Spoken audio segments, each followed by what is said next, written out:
Yeah, it's better. You are all set to begin. Thank you, Dave.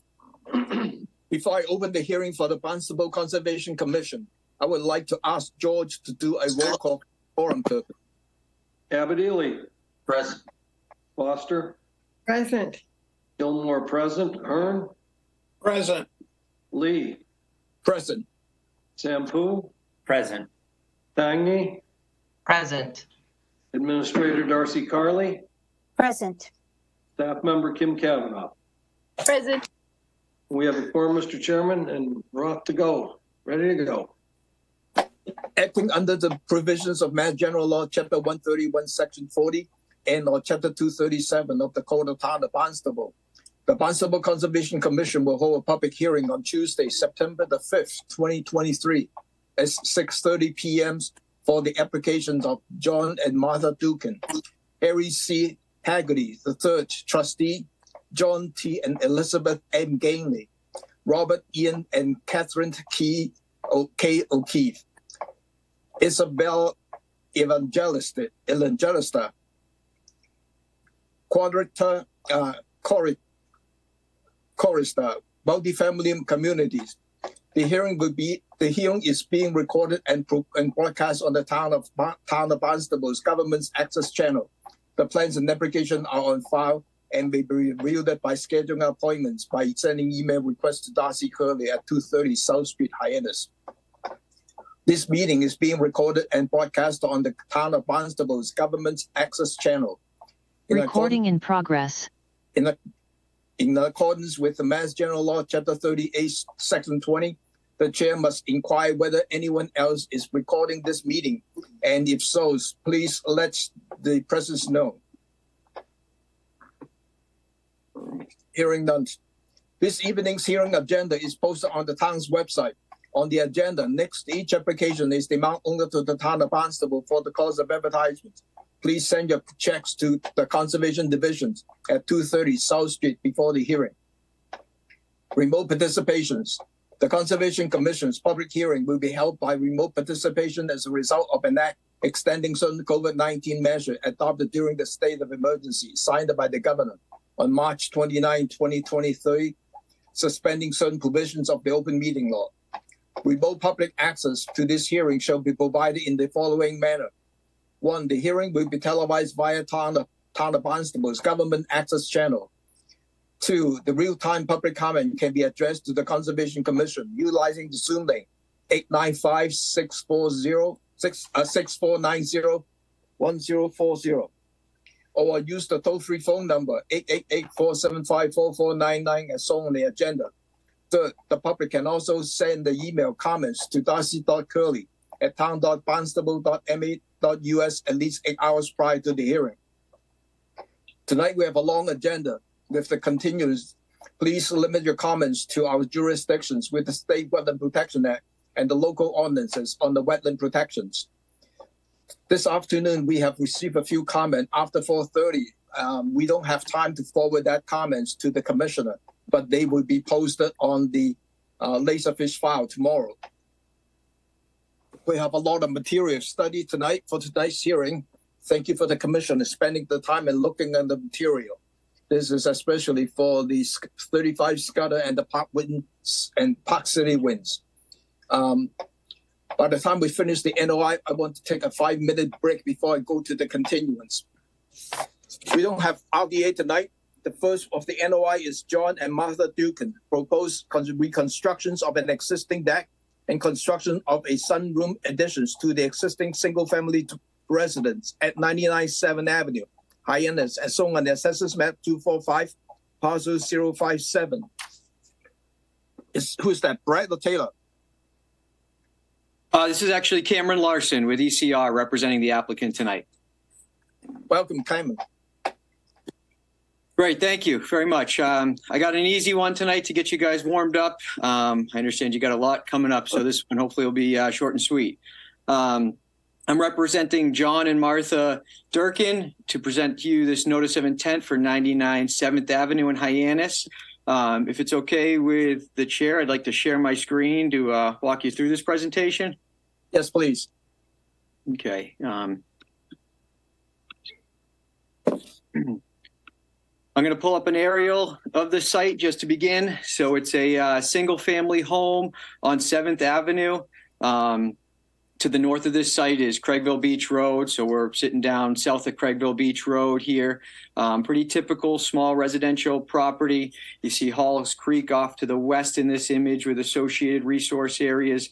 The focus of this project is going to be to the rear of the home, which you can see here within this area of existing decking. I'm going to bring up some images of this backyard to show you very briefly. So this is the rear of the home. There's existing decking. It sits on a couple different tiers here, but just to bring the commission to the site and so you have some idea of this work area that we're going to be looking at. This here is the salt marsh associated with Halls Creek. I'm now going to bring in the plan view. So looking off to the left here, the west is Halls Creek. ECR delineated the wetland resources on the site. Halls Creek is a tidal river. There's a 200-foot riverfront area. For the presentation plan, I'm showing that in blue. You can see the 100-foot riverfront in a blue dashed line off here. So our work area highlighted in red is within the riverfront. We also have a salt marsh associated with the river. The 50-foot buffer showed here in a dashed pink line and the 100-foot in this line. So we are working within the 50 to 100-foot of the salt marsh. And then we have a coastal bank here shown in green. So we're pretty close to that. That falls up within the lawn area to the rear of the home. I'm going to bring us over to the proposed conditions here.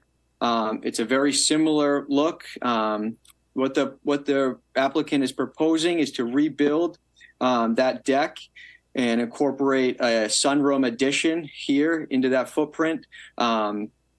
And then redesign the deck. The whole project is within the existing footprint of the current deck that occupies that area. So we're not expanding the footprint of this structure at all. It's simply a rebuild to include a sunroom within that footprint also.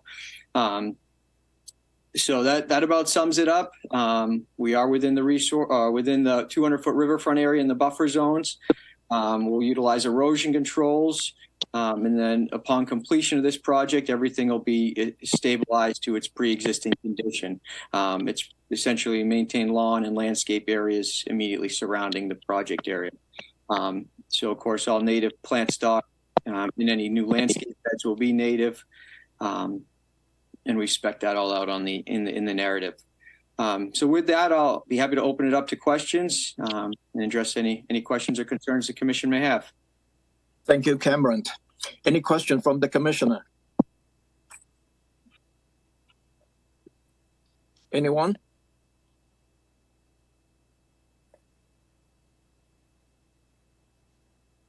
I did not see any comment from the commissioner raise hands. So 10:18, David, any public comment on this? I do not believe on this item. No. Could I have a motion to approve this project as submitted? So moved. Second. Roll call. Abadili. Aye. Foster. Aye. Byrne. Aye. Lee. Aye. Tangney. Aye. Sampu. Aye. Gilmore, aye. That is unanimous. Thank you. Excellent. Thank you very much, Commission. Have a good rest of your night. Yep. The second NOI of the evening is Harry C. and Haggerty, the third trustee, to renovate or reconstruct existing garage and kitchen wing, construct a new detached garage and reconfigure driveway, reconfigure existing patio with a proposed dipping pool, replace in-ground bank steps with elevator stairway and proposed bank restoration at 291 Bay Lane, Centerville, as shown on the assessors map 166 parcel 059. Who is that, Chuck? It's Chuck this evening. Chuck Rowland, Sullivan Engineering Consulting. I won't run through everything, but I'll pop the plan up here and try to get through these as quickly as possible for you guys. Appreciate it. So this is the Haggerty residence at 291 Bay Lane in Centerville. there was some permitting for a licensed pier under SE 32495 historically at the property, which is along the western side of the property. The project as proposed is to renovate or reconstruct the existing garage and kitchen wing, which is, so this is the overall plan here on the left, and this is kind of the zoomed in side on the right. And so this is the area to be renovated or reconstructed. New detached garage, reconfigure the driveway, reconfigure the existing patio with a proposed dipping pool, which is right here. Replace in-ground bank steps with elevated stairway and proposed bank restoration. So here are the bank steps and then the restoration.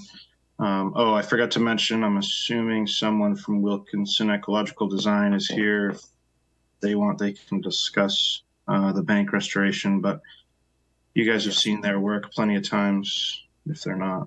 I'm on, Chuck. Ian Okay. Peach. So I'm happy to jump on when you're done. Yep. And so the proposed renovation or reconstruction of the existing garage and kitchen wing are located in the 5,200-foot buffer of the coastal bank. The proposed detached garage is located within the existing paved driveway. The existing patio on the seaward side of the building will be reconfigured with a proposed dipping pool. And the work is generally in that area within the existing footprint.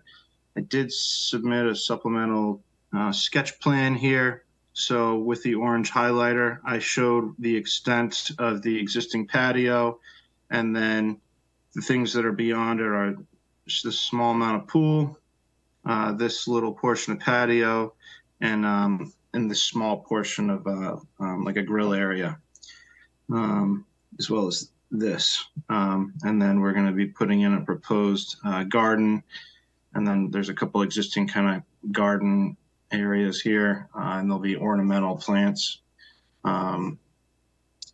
So with that, I'll switch it over to Wilkinson. I kind of showed this overall plan. If you want, I can switch out of my shared screen and you can jump on it, or you can use this.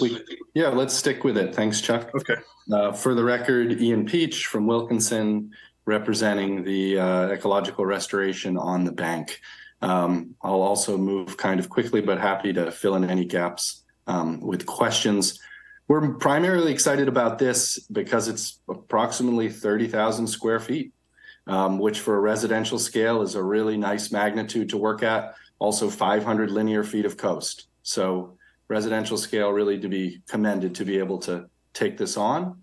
We're excited because that gray hatch along the western coast there is really intact native plant community. So we'll be able to leverage that as support for our upland native plant restoration goals. We'll also want to note that it has an intact, mature, predominantly native tree canopy, and no trees are being removed for this project.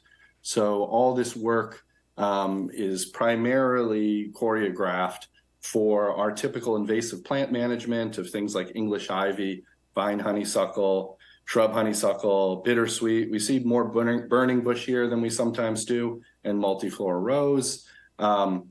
So really, we're going to aim for this substantial ecological uplift, seeding that native grass layer, planting that selected assortment of native herbaceous species that you can see on the restoration plan. And then we're proposing 192 native trees and shrubs to really fill out a substantial restoration. Long-term goal is to get that stratification, the grass layer, the herbaceous layer, the shrub layer, and we have an intact native, predominantly native tree layer. So it's just kind of leveraging what's on site and being able to work at a nice magnitude across the entire area you see on the plan shaded green. So with that, I'm happy to speak more about plants, timeline, methods, but I want to just keep with the theme of short and sweet, and thank you for your time. Thank you, Ian. Darcy, do you have any comment on this planting plan? Oh, thank you, Tom. No, it looks great. We would just probably put in our special conditions, a 3-year monitoring report, just so it's clear. And then the Wilkinson will be the cert. The cert is like a certified ecological restoration practitioner.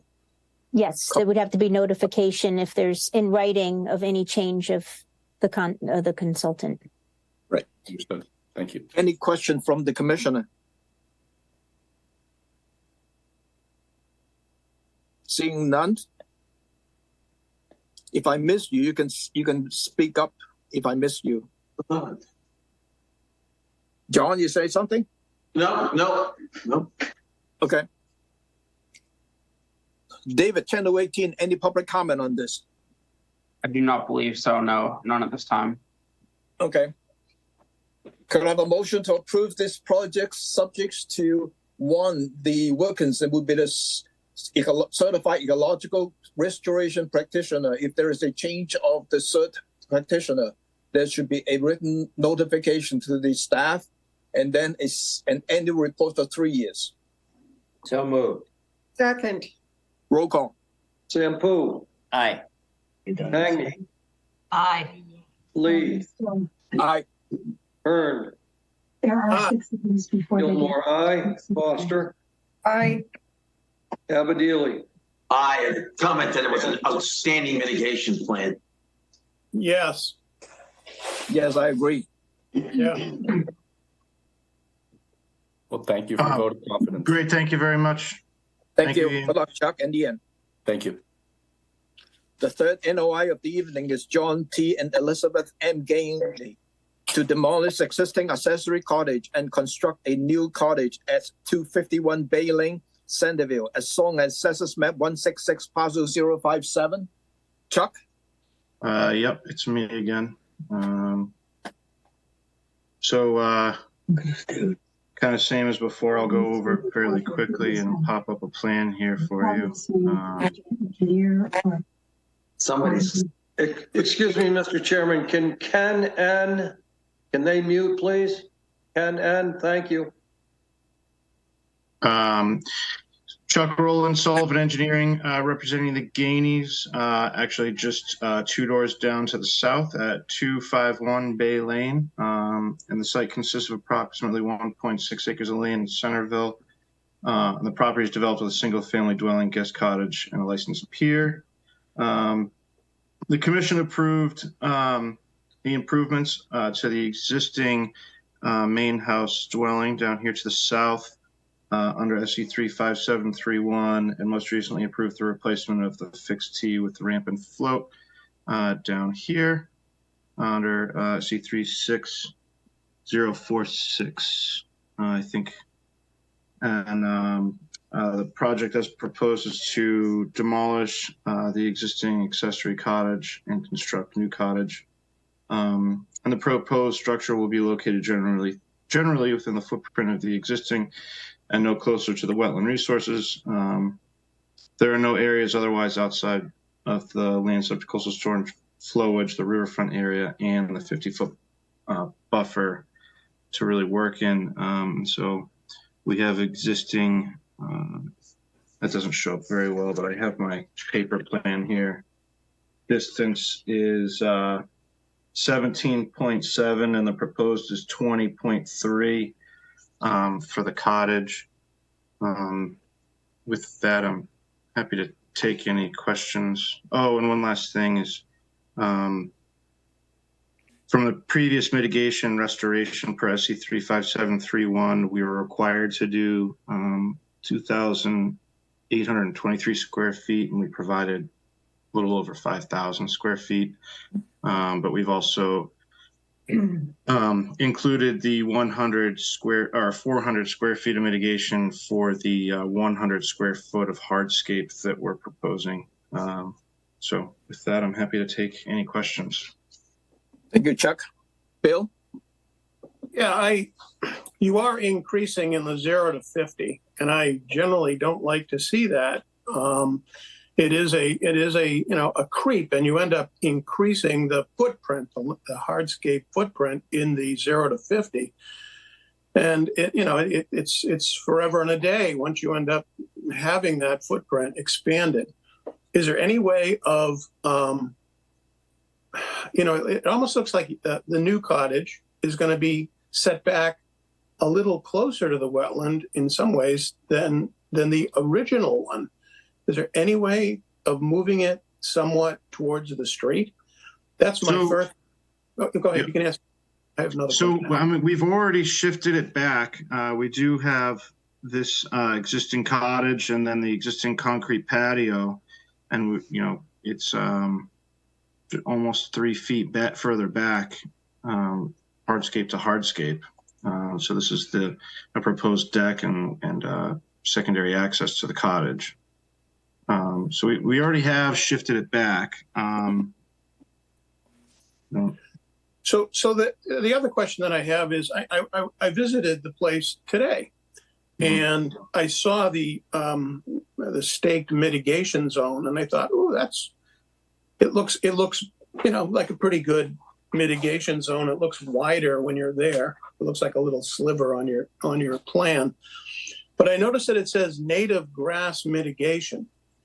And I wondered, I think there might be a couple of shrubs in there or something, but it seemed more native grass mitigation than bushes or trees or what have you. Is there any way to increase the plantings in that mitigation zone? And to the extent that there is native grasses, is there are we able to make it essentially a once a year mow rather than, I hate to see it be mowed over, if you will. Yeah, those are great points. So, as you can see in here, the small circles, I think that the intent is that the native grass mix would grow up around the plants. So the SF is sweet fern, and then the CR is Carolina rose. So I don't know if you saw that there are 20 of those going in, and they are planted about, they're planted 4 feet on center. So, by no means is it, the intent was not to mow it, was to let the grasses grow up around it. But if you would like to see a few more plants, that we could totally do that. If you'd like to have something different other than grass in there, native grass mix to grow up, we can do that as well. If you have a suggestion from the list for the ground cover. Well, just given the proximity to the wetland, and there's a bank right there, to the extent that you really planted that well and had it sort of packed in there and not subject to mowing. If it wasn't mowed, except maybe once a year, mowing, I don't know. I don't like, I like shrubs. That's okay. Where I'm coming from. Well, yeah, we can do Bill, that. one of the suggestions is to move the demarcation line to cover this new mitigation area so that it would be isolated from, for any mowing per se. John? Yeah, I just came up with the same exact question. I don't have a problem with the project. I just did have a problem with that extend the native grass mix bill, just as you did. So I think that should be eliminated and it should be demarcated as a no-touch zone. Louise? Well, speaking of demarcation line, walking along the coastline, there is a series of evenly spaced rocks, which I believe are demarcation for all the nice, by the way, mitigation that was done for the past project. And it's quite obvious that the mowing goes well beyond those rocks. So that really shouldn't be. And so when the demarcation is put in alongside these new mitigation plantings, I think that the applicant ought to pay attention to the fact that they're there and that you're not supposed to touch anything seaward of that. It's that way all along the coast. And it's probably mowing maybe 2 feet beyond where the demarcation line is. Yeah, Or I was don't it think- more really? I wasn't aware of that, but I will make sure that the client is aware of that. Thank you. Happy to let him know. Any other question from the commissioner? So Chuck, if we move the demarcation line to cover the new mitigation area and then label that as a no-mow area, including the previous mitigation area, is that agreeable? Yeah. Yes. Okay. Any other comment from the commissioner? David, channel 18, any public comment on this? I do not believe so. No, none at this time. Could I have a motion to approve this project subject to receipt of a revised plan showing the new demarcation line and label the area, the new mitigation and the previous mitigation area as low-mow area? So moved. Second. Roll call. Abadili, Aye. Zampu, Aye. Tangney, Aye. Foster, Aye. Lee, Aye. Hearn, Aye. Gilmore, aye. That is unanimous. Thank you. Thank you. The next NOI is Robert Ian and Catherine Kate O'Keefe to remove existing tennis court and construct a pool and patio, pool cabana and sport court at 299 Seaview Avenue, Austerville, as shown in Assessors Map 138 Parcel 021. Chuck? Chuck Rowland, Sullivan Engineering Consulting. I'm representing the O'Keefes at 299 Seaview Avenue. And let me pull up the plan.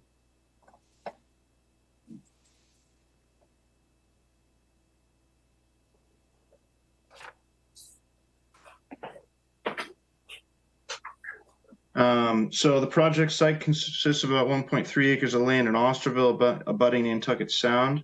The site is developed with a single family dwelling, garage, sports court, and all associated appurtenances, including a breezeway, patios, decks, treehouse, and a septic system.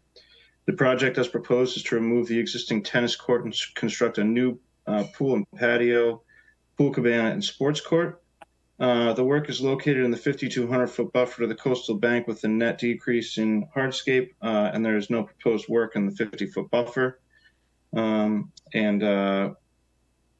the narrative, I discussed standard pool disinfection, work limit, hay bales, and then we've also included a list, a short list of plants that we're willing to plant as part of the screening area. It's 741 square feet. Don't want to, so yeah, we're offering to plant that, and so that is. This is the ornamental planting area, and this is the screening area in here, as well as in Can you come up here and tell me which ones they've already reviewed? Please. Okay, thanks. Can you mute yourself, Karen? So we have the existing sports court, which extends all the way up here, an existing patio, and this is the proposed pool. Planting beds, walls, patios, pool cabana, small sports court, as well as a guest parking area. And I've shown pool drainage and drawdown pit. And with that, I'm happy to take any questions. John? Thank you, Tom. When I walk this property, and it's absolutely beautiful area, but it is the epitome of everything that scares me a little bit, because it is solid green and it looked like fertilized grass all the way to that seawall, not a plant in sight. And you know, I'm not sure what to do about it given our regulations, and I think you've complied with them with what you're offering. So I guess, Chuck, what I'm asking for is, can we put some of those plantings along by the seawall instead of just screening them for the pool for their appearance, where they might do some good in terms of stopping what's happening to Nantucket Sound? I mean, really, if you walk it, you can see there's not, literally, there's not a one plant along, it's all green grass. Yeah, I totally understand your concerns. I definitely do not have authorization to do that. But like you said, I mean, this is not approvable under today's standards if this was a virgin site. But this has been a long-standing site. I don't have exactly the year that this was built, but it's clearly been there for a long time. And I got the feeling that the Army Corps of Engineers rebuilt the revetment to protect the house there in the 40s, just judging by the style of construction.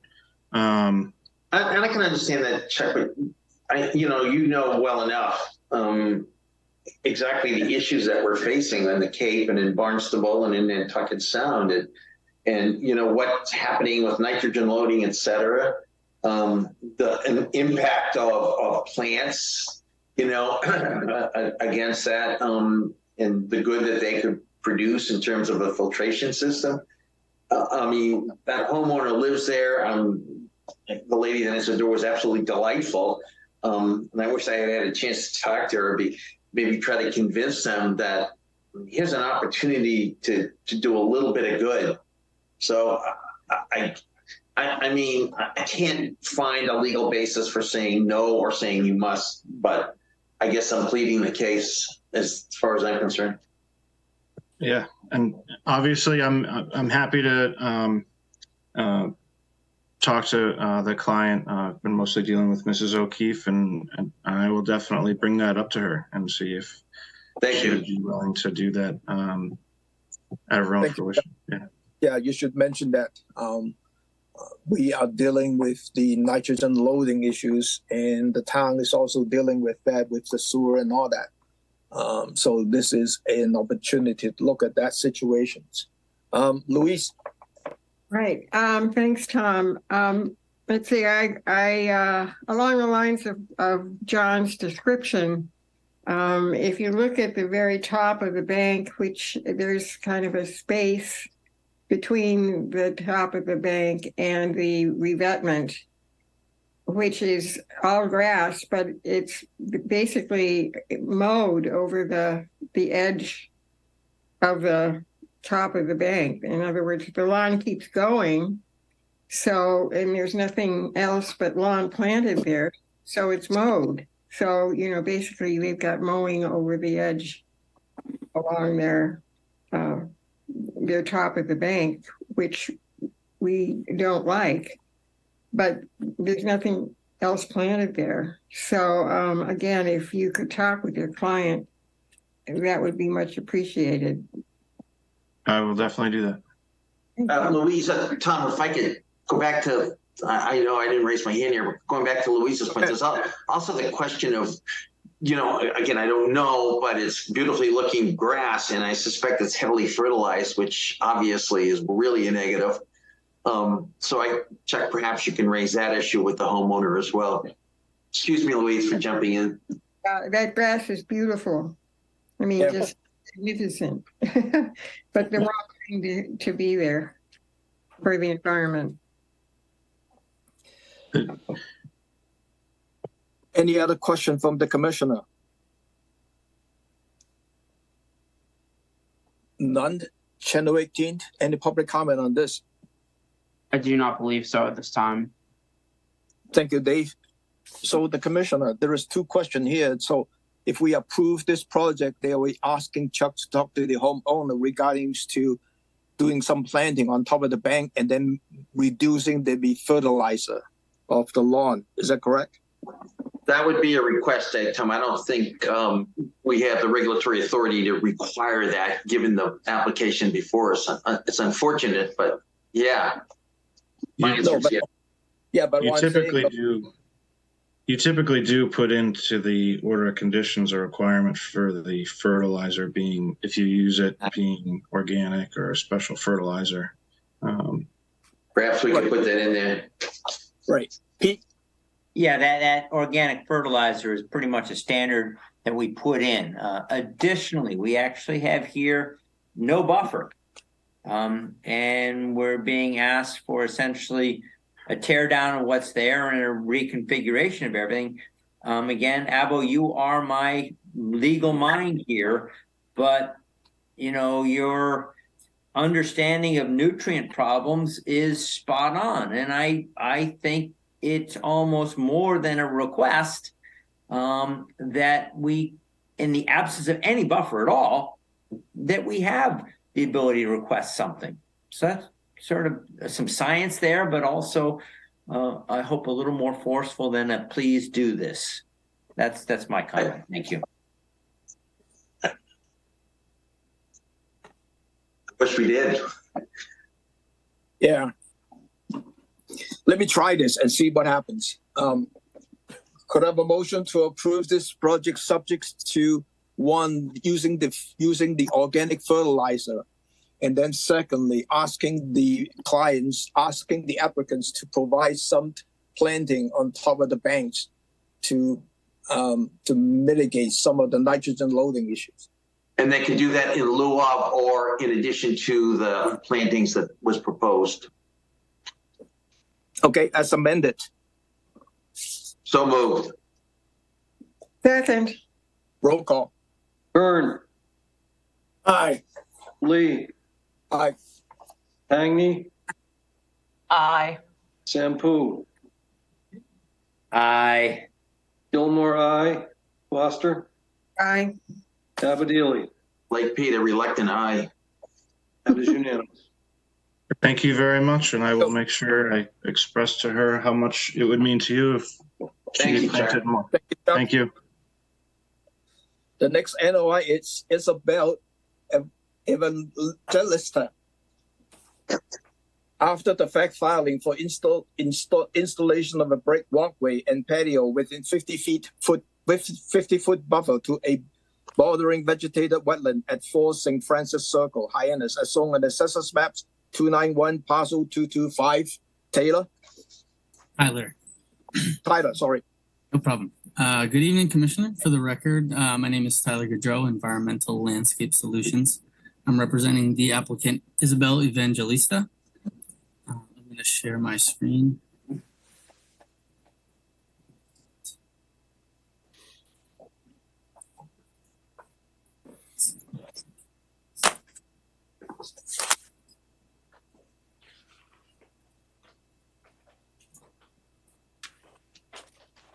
Sorry, just give me 1 minute.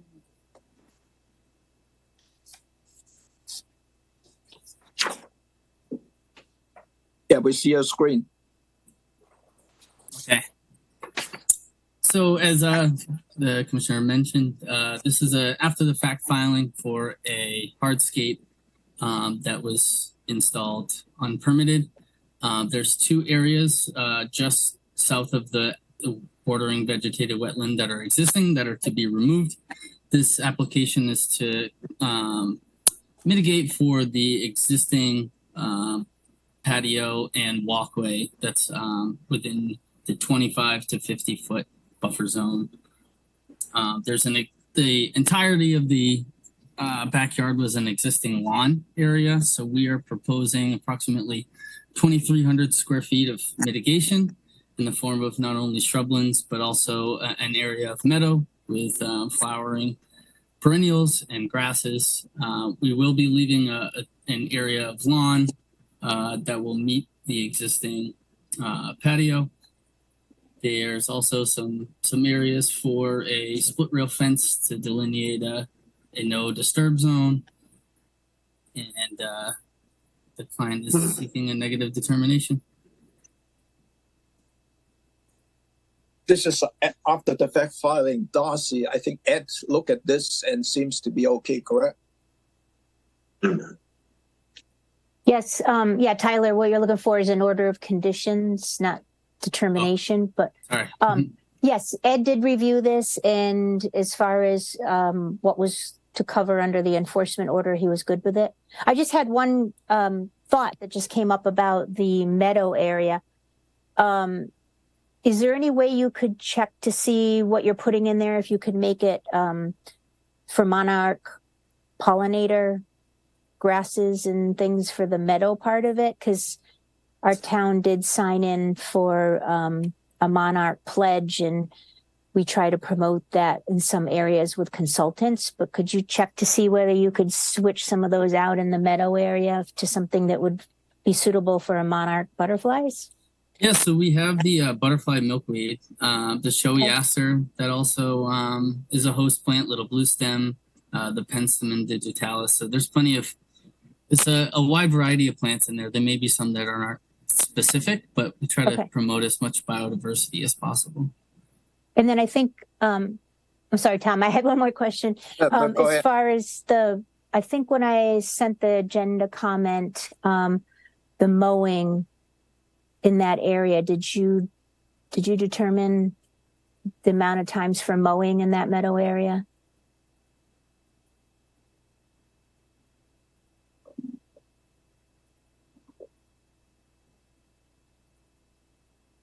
Tyler? Oh, so that wasn't, I can write something up about, we typically try to leave the area in the fall and then mow in the spring. Okay. So it would just be once annually. All right. I'm sorry if I did not ask you to do that. It just came up now. Not a problem. I can't remember what I asked everybody. Yeah. Perfect. Yes. If you can do a revision. That was just going to be my last question. It was what was the date of the plans that we're looking at now, but since they're going to be revised, we'll get the new date. Thank you so much. Absolutely. Thank you. John, you lower down your hands.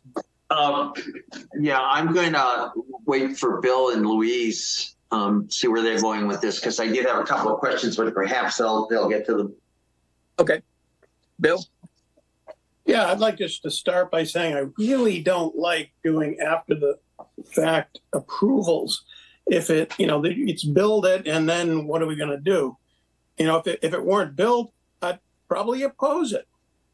I mean, 50-foot buffers are really important for filtering sediments and pollutants and whatnot to the wetland. And we here they end up building something, and it's like, However, that being said, I visited the site, and it looks like a lot of mitigation, but I have a couple of questions about it.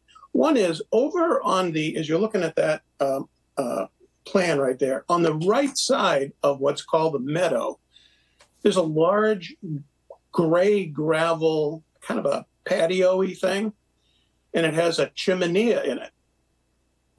And it's not even on the plan. There's no mention of it. And so I'm assuming, that gravel chimney pseudo patio is being completely eliminated and turned into this meadow. Is that correct?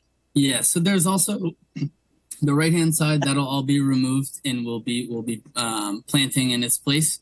There's also a patio to the left-hand side. If you're looking towards the wetland, that will also be removed. We were waiting for the commission to approve the project. The whole site is mostly lawn area. So although there is disturbance between the 50 and 25 foot, there'll be a 25-foot buffer over existing conditions. That'll be, like we were mentioning, nitrogen loading, and runoff will also be increased volume. And we think it's a better over existing conditions over the alternative, which would be returning it to the lawn area that was previously there. The lawn area, and over on that left side, it's like a brick or a tile patio over there. And again, it was a fairly substantial corner of the yard that was bricked in, and it's not even on this particular plan. So when I went there, I was like, "Whoa, what's that? What's that chimney doing over there?" And it's like, we don't even see that. So I'm glad that all of that is going away. And my only other question, which has already been answered, is that you're going to, essentially only mow it once in that meadow area. And that's good. So thank you. Thank you. George? Yeah, I didn't see a stamp on this plan. Was there a stamp on this plan, Darcy? I think I did talk to Tyler about it. Tyler, where did we leave off? Did you submit that today or? I haven't yet, but I will have it in the next day or so. Okay. Yeah, but he's also going to submit a revised plan anyway. Right. To mark down as the mow annually on the meadow area. So, John? Thank you.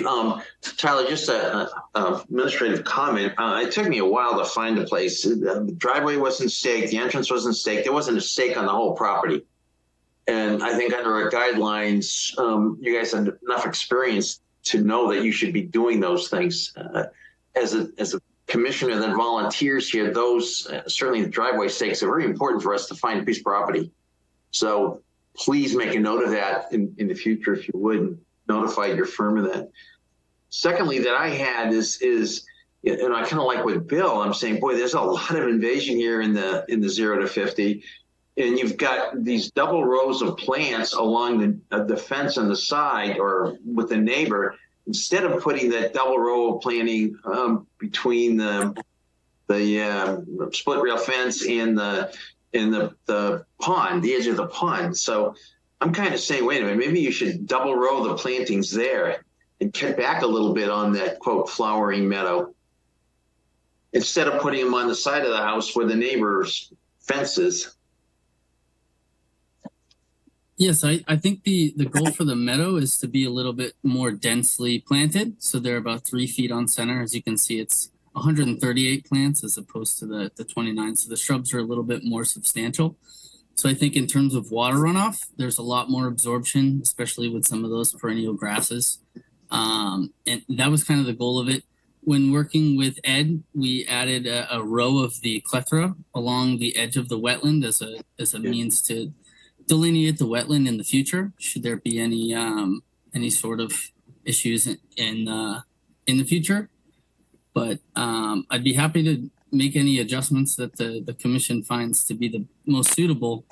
But I kind of would defer to Ed in his judgment, or Darcy, who's here, whether this is fine or whether you'd want to increase, maybe add a double row of the shrubs along that the edge of the pond. By the way, there is an existing fence that doesn't show on the plan right along the edge of that pond. It's kind of buried, you can't see it, but there is an existing little fence there that's overgrown. So I'd kind of leave it up to Darcy. I mean, if she likes this and Ed likes this, I'm okay with it, but just their thought would be appreciated. Thank you. Darcy, what do you think? I'm actually pro for the pollinator area. I'd like to leave it the way it is. Then I'm okay with that, Darcy. Thank you. Any other comments from the commissioner? David, Channel 18, any public comment on this? I do not believe this time, no. Darcy, do we need an annual report for 3 years? Yeah, that might be a good idea on this one. Yeah. And we need a condition on cutting, Yeah, he's going to submit a revised plan, so it's subject to receipt with the note of the time, 1 time a year in the fall. Great. Could I have And a motion? and the stamp. I'm sorry, and the stamped engineering plan. Right. Could I have a motion to approve this project subject to receipt of a revised plan showing the one-time mowing in the fall and with the engineering stamp and the annual report for 3 years? So moved. Second. Roll call. Abadili. Aye. Sampu. Aye. Foster. Aye. Gilmore, aye. Tangney. Aye. Lee. Aye. Hearn. Aye. It's unanimous. Thank you. Good luck, Tyler. thank you. The last NOI of this evening is Terra Multifamily Communities. Proposed construction of multifamily apartments buildings, along with a community pool, clubhouse, associated driveway access, parking areas, and stormwater management system at 35 Scudder Avenue, Hyannis, as shown on Assessors Map 289, Parcel 110. Ed? Hello, Mr. Chairman and members of the commission. I'm Ed Pesci Engineering, representing Quarterra Multifamily Communities. With me tonight is Katie Barnacle of Ilex Environmental, And also with us, members of the project team, Dan Lee, Northeast Division President, Cortera, as well as Brian Dugdale, our project attorney. I'm going to share my screen. We have a brief slideshow to just go through with everybody. I trust everyone can see the slide, the title slide here that says Emblem Hyannis Notice of Intent. Yeah. Is that a yes? Very good. Yes. Yes.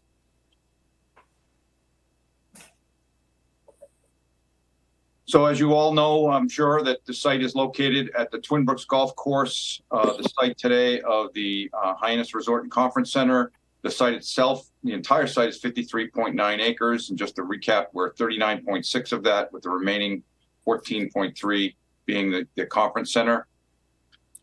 Our development is now at 17.7 acres. We've shrunk the footprint of the development with the review by the commission of the so-called Golf Course Pond 4 through an RDA process over a year ago. We were able to move some buildings around, and there are no footprints of the new development itself inside the riverfront area at all. So we're planning to provide, and the next slide shows a better description of this, a 21.94 acre conservation restriction. That's our proposal. The rest of the site, of course, the 17.7 is the development area. So this slide, this notice of this NOI figure 4 is in the NOI narrative that you all got, but it's in the same orientation. A lot of these figures you're going to see are in the same orientation, just to be consistent. But this shows that light red area is our development footprint. We've shrunk the footprint and locate the footprint, pushed it in the center of the site. It's the high elevation of the site, and moved it further away and increased the separation and buffers to the wetland resources nearby. This figure, number 10, is also a description of all the wetland resources there. The top 4 there are the ones that are located around the brooks, essentially are the 2 brooks, Joshua's Brook and Stewart's Creek. So there's land under waterways, inland bank, naturally occurring, BVW, and riverfront area because they're perennial streams. The next bullet, land under water bodies, simply put are the lands under the various the areas underneath the other ponds on the golf course site. And finally, the perimeter that's subject to floodplain and stormwater runoff is land subject to coastal storm flowage and coastal bank. Quite a bit of resources, a lot of resources on this site, but a lot of details shown on the plans. This is a floodplain map showing the actual FEMA floodplain map. We've done a lot of analysis of this, over the last 2+ years of preparing this package. And we've looked at that zone AE elevation 11 quite specifically to make sure we're not in elevation 11 or within this footprint of the actual floodplain, so that there's no development work in the floodplain or land subject to coastal storm flowage. There's only restoration work. So part of the exterior of the site, the area that we're not developing, is existing golf course. And we're proposing a course to restore that to natural condition. This is a good slide that begins our kind of discussion of where we're working in the various areas requiring that is jurisdiction. Let me just go over them real quick.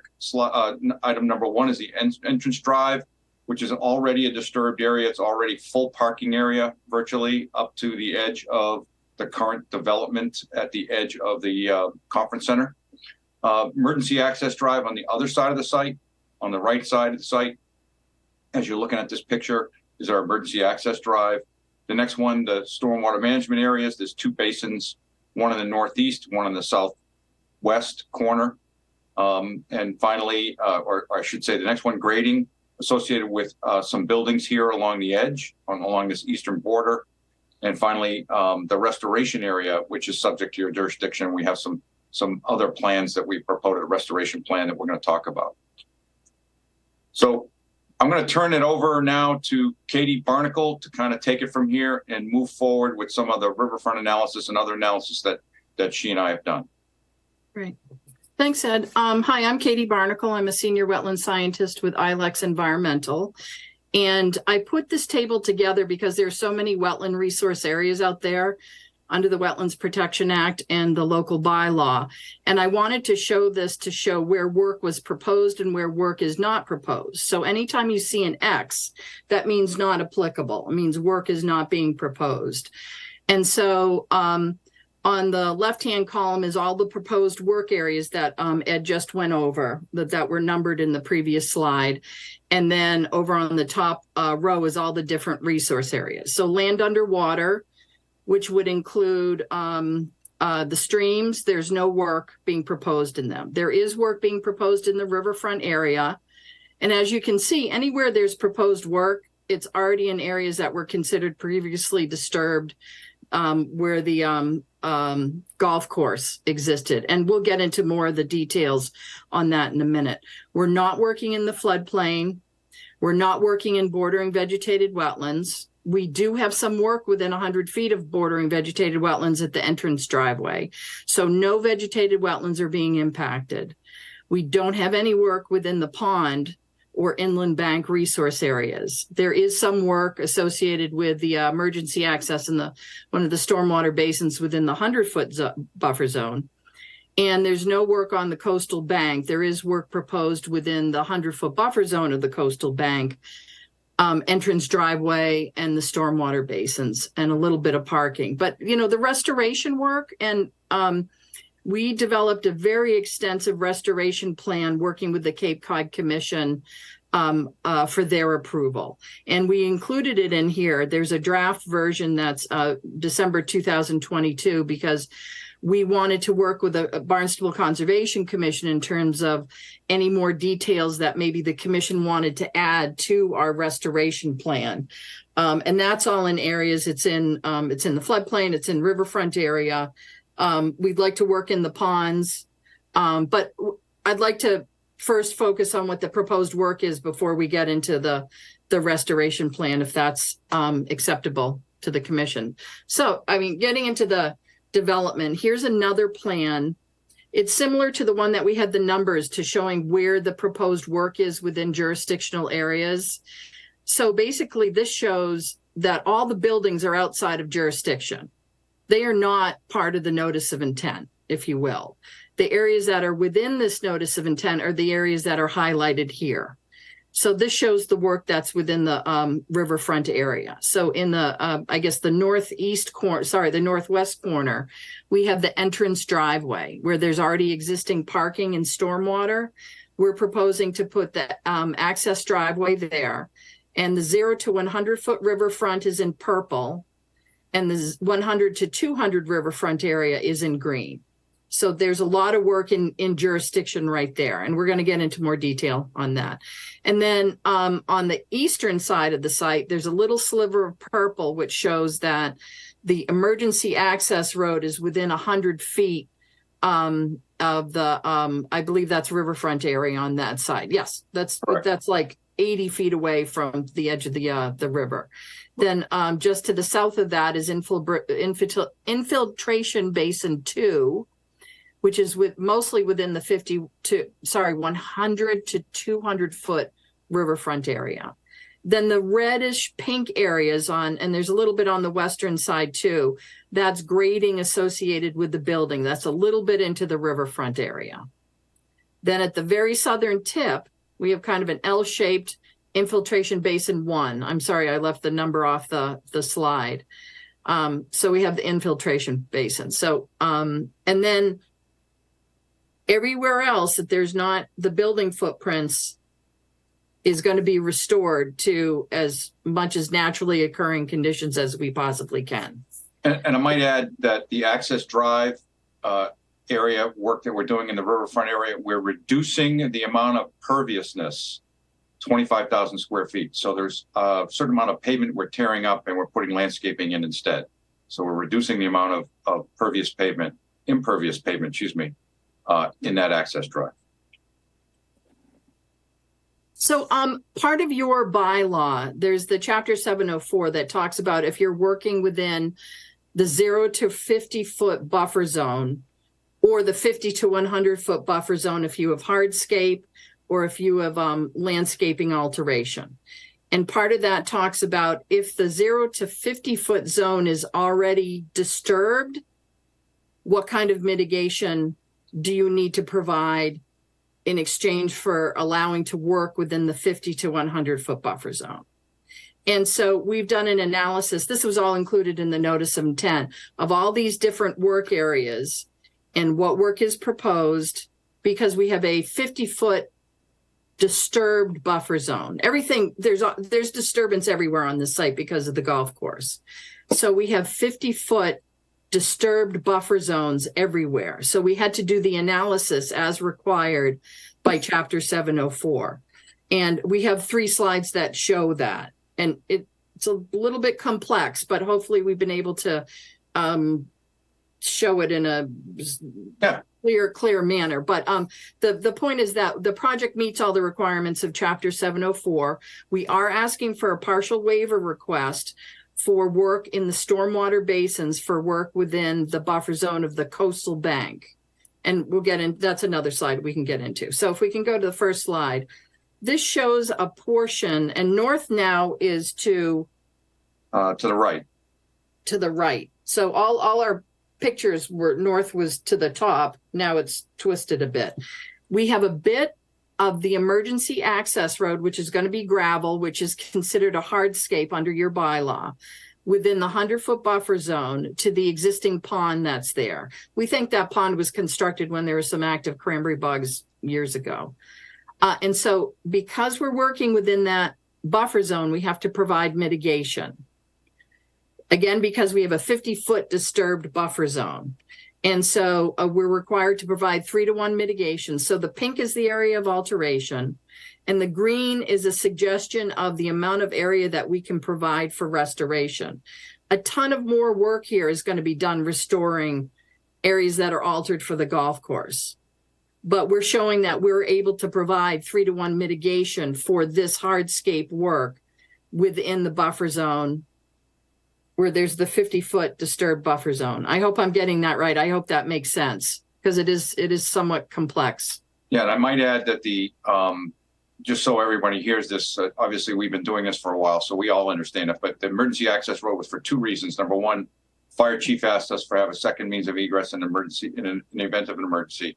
And secondly, it is also the pathway that the water main is being looped through the site and back out to the front to Scudder Ave at the request of the water superintendent. So we end up putting the water and the sewer line in that roadway that goes around the existing hotel. Could I just ask a quick question? Sure. You're talking about a disturbed 50-foot buffer zone. Are you talking about the 50-foot buffer to the water, or to the pond? In this case, it's to the pond. That's correct. Okay. All right. Yeah. It differs like with the access driveway. We have different resource areas, but the 50-foot disturbed buffer zone and mitigation requirements are all the same. In this case, we have the buffer zone to the pond. Right. Okay. Thank you. Okay. You're welcome. So this one, and this is also part of the partial waiver request. This is the L-shaped southern basin. Again, now we're tilted, we're twisted a bit. And north is generally to the right. Yeah, north is now to the right. And so we are up against the edge of the coastal bank here. And the reason why we need to do this is that the area where the buildings are is relatively flat. We need to have positive drainage in order for the stormwater infiltration basins to function properly. They need to be lower on the landscape. And so we need to work within that 0 to 100-foot buffer zone. In this case, it's to the coastal bank. In this area. It's also in the riverfront area, but that's a whole separate analysis. But right now, we're just working under Chapter 704 of the bylaw, and that we need to have this, and we've been working with the town who's been reviewing the stormwater basin design And Ed can speak more to the details on that, but to make sure that it's designed properly and in accordance with all the town regulations. And so we are asking for a waiver for work within the 0 to 50 and 51 to 100 foot buffer zones. But in exchange, as allowed under a waiver request of Chapter 704, is that we're providing ample mitigation. And again, anywhere on the site and all around here, anything outside of the footprint of any development, we're restoring where the golf course features were. So if we're altering 1,000 square feet in the buffer zone, we can provide 3,000 square feet in the buffer zone, or under the waiver request, it's 4 to 1. So we have a 4 to 1, or we could provide 4,000 square feet. So there's ample opportunity for mitigation. And we do have another slide of the other stormwater basin, which is on the, actually back near where the access driveway was. Again, north is to the right. We have about a 30-foot buffer zone that we can reestablish here. But we still need to put the stormwater lower on the landscape in order for it to function properly to get that positive drainage. And again, any work within that 0 to 50 zone, we are able to provide 3 to 1 and for a waiver request, the 4 to 1 mitigation. So we're able to provide that. And another part of the waiver request, and I think I have a slide. Is there one more slide? Oh, just quickly before we get into the riverfront, the waiver request, it's the Conservation Commission is able to provide for a waiver if the mitigation and the purpose of the project exceeds the impacts that are being proposed. And we think because of the incredible 9.82 restoration plan that we're proposing, plus the work that we've been doing on the development, that we meet that requirement. Okay, now to jump into the... Yep, Katie and Ed, I just got a quick questions. Go back to the previous couple of slides in terms of the stormwater basin stuff. Yes. I saw the labeling of the state bank. Is that correct? The coastal bank, state bank. There are no town banks.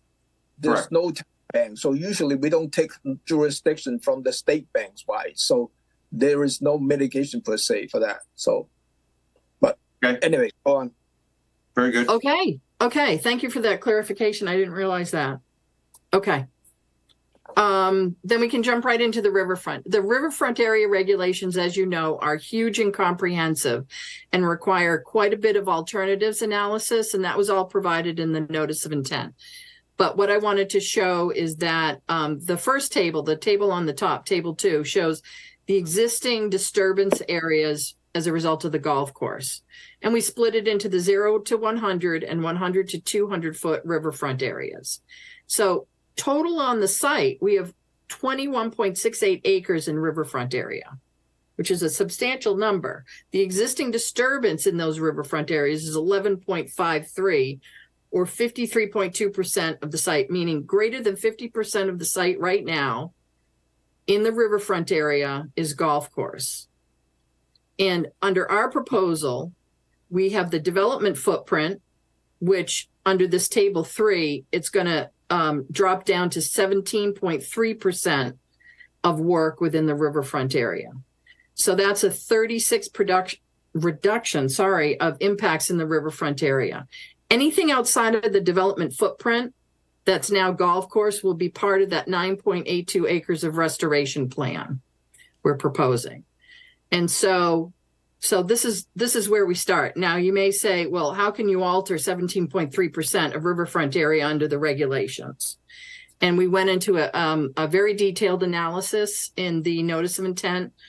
And basically, if you break down the work that's being done, the access driveway, the emergency access, the stormwater, utilities beneath the access driveway and the emergency access, those are all allowed under different provisions of either the riverfront area regulations or the Wetlands Protection Act regulations, like a limited project. So construction of the access driveway, there's existing pavement. So that is actually allowed. If you make things better where there's existing pavement, like make less pavement, restore areas with soil, then you're allowed to do that under the redevelopment provisions of the riverfront area. the construction of the access driveway and emergency access are all limited projects pursuant to the Wetlands Protection Act. Like basically that's the only way you can get in and out of the site. So there's an allowance for allowing that only access to the site. Same thing about construction of utilities. Same, it's slightly different limited project, but same type of provisions. Like, you know, utilities have to get to a site, and if that's the only way you can get to a site, then you're allowed to access the site if there are wetland impacts. Now, we just have buffer zone impacts in these areas, riverfront and buffer zone impacts. Stormwater management features are allowed under the riverfront area provisions of 10.58.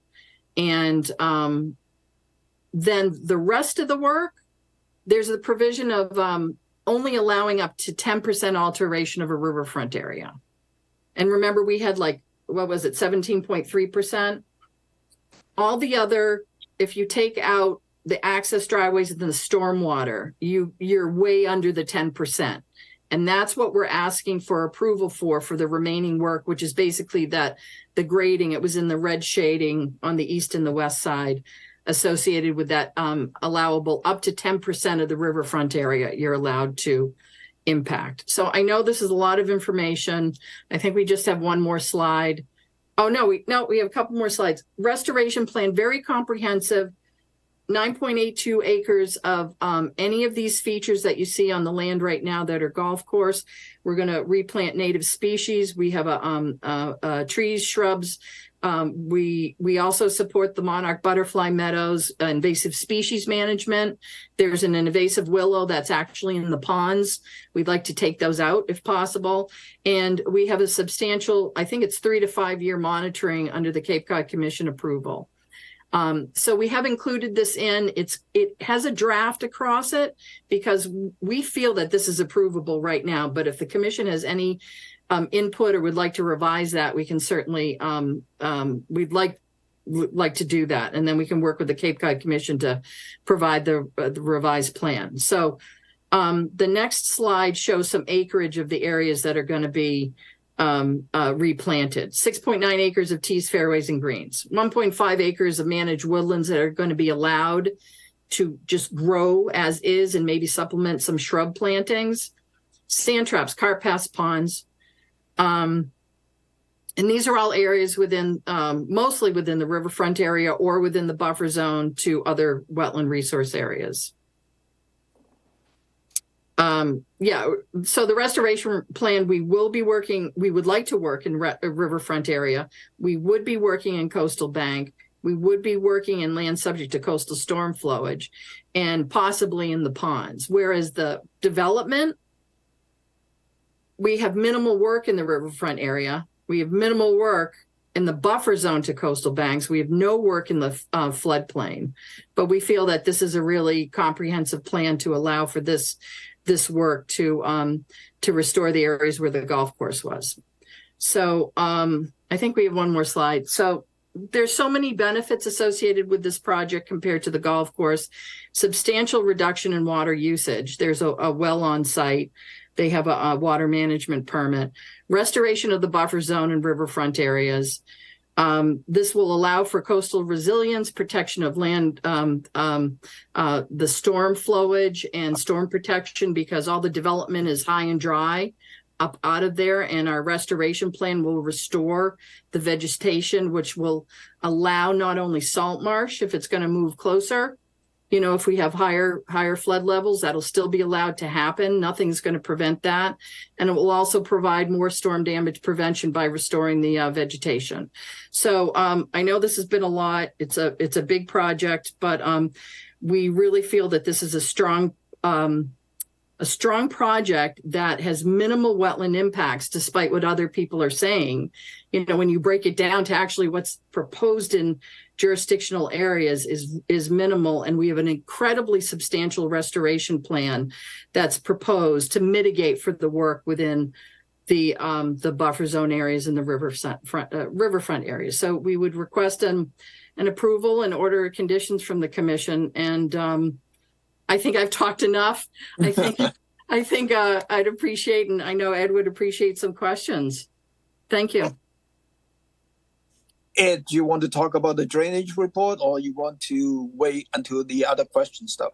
Yeah, I don't, I mean, the drainage report, I was not planning to get any detail with that at all, Tom, but I did send a note off to DPW's engineer that's kind of overseeing that. And we addressed all of his informal site plan review comments that were brought up about drainage. And so the plans were revised and the stormwater report was revised in accordance with that.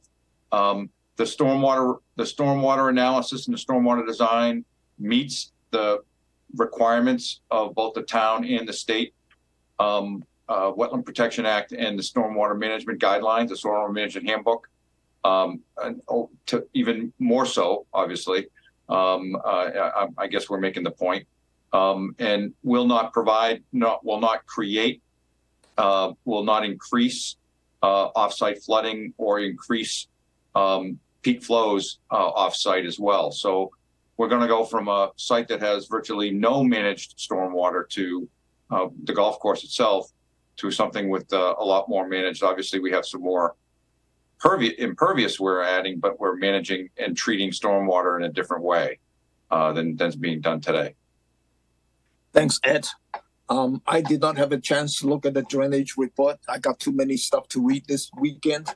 But I also got a comment letter from Baxter from the Beta about the drainage report. So I want to spend some time to look at those to make further comment on that one. Before I go for the comment for the commissioner, I just want to mention that we have received at least 4 public comments, and they are from Roberta Marsh, John Ailey, Donna Weber, and Ann Salas, and they are kind of objecting to this project. And I just want to remind the commissioner that our jurisdictions is under the Wetland Protection Act with the 100-foot buffer and the riverfront 200-foot buffer area. And I think I'll leave it at that and then let the commissioner have some questions. Commissioner, any questions? Bill? Yeah, I think it was today that I ended up getting forwarded to me that comment letter from Beta, and it said that there would be more nitrogen loading with this project than with the golf course. And I looked at that letter and I went, oh God, and there's a lot of analysis.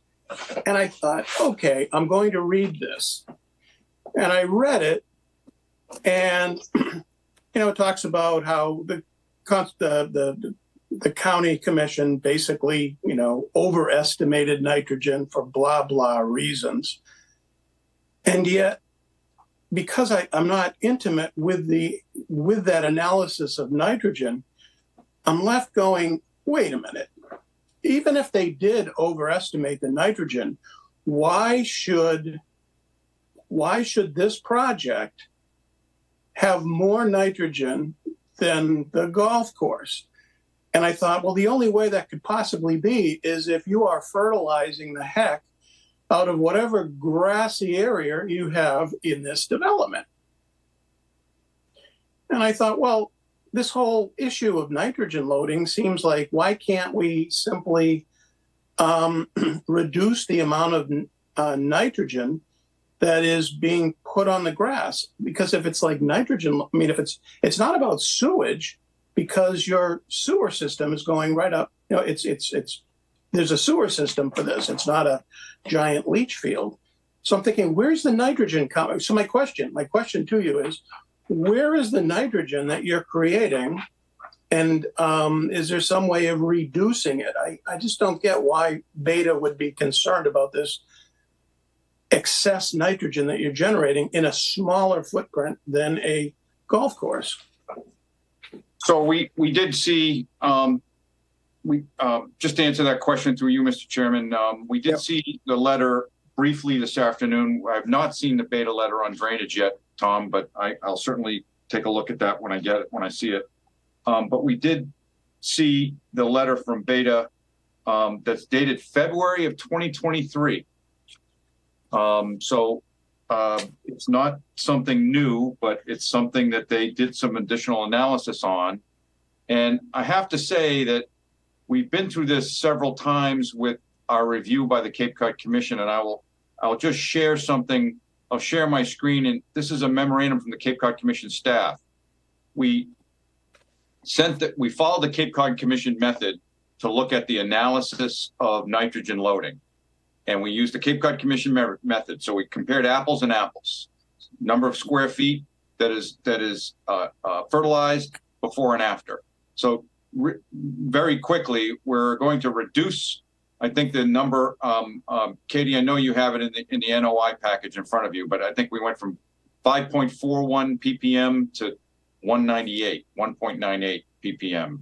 And what this memorandum does is, this is from the Cape Cod Commission staff, goes through a painstaking analysis of it, listening to some of the comments that they received over almost a year-long review process. And the final conclusion is, although not required, and I'll zoom in a little bit better so others can see this, Cape Cod Commission staff performed several additional analyses of fertilizer inputs and resultant nitrogen loading at the Twin Bucks Golf Course. Each of the approaches used in this memorandum estimate fertilizer nitrogen from golf courses resulted in the same conclusion, that existing nitrogen loading is higher than the proposed. And I really wanted them to say that, not just me to say that. So we finally got them to do that, do the analysis. I will say that certainly when you've hit it, Bill, right on the head, that we're going to be fertilizing less area. We're actually looking towards some drought tolerant and types of species in our plantings around buildings that are going to need to use less fertilizer. We'll still use some fertilizer for the grassy areas. People want to have, lawns in residential areas. So we followed the policy, the nitrogen loading calculation policy, the nitrogen loading calculation method that Cape Cod Commission used, and we disagree respectfully with Beta's conclusion. It's the letter that's sent out by Beta's comment is dated today, September the 5th, 2023. So when you have a chance, you should take a look at that. Could I follow up with another question? Yeah, go ahead, Bill. If I might, I have a totally different question. You appeared before our commission, whenever the heck it was. It seemed like forever, but with the last fall. And October, November 2021. Yes, it was a while ago, and that was concerned with the fate of that pond. There's a pond right behind the Roger that. The center there.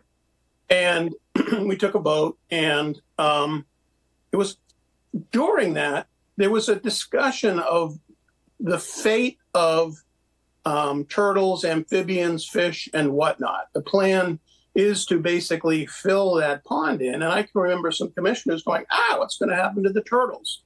And so I would like you to tell me what's going to happen to the turtles and amphibians when you're filling in that pond. Right. Well, I will let Katie add to this, but I will tell you that we agreed, or we committed to the commission at the time when we were going through that review with the RDA, but we later on committed to the commission as well that we'd relocate the amphibians and any other animals that we find as a result of altering that pond. Katie, did you want to add anything to that?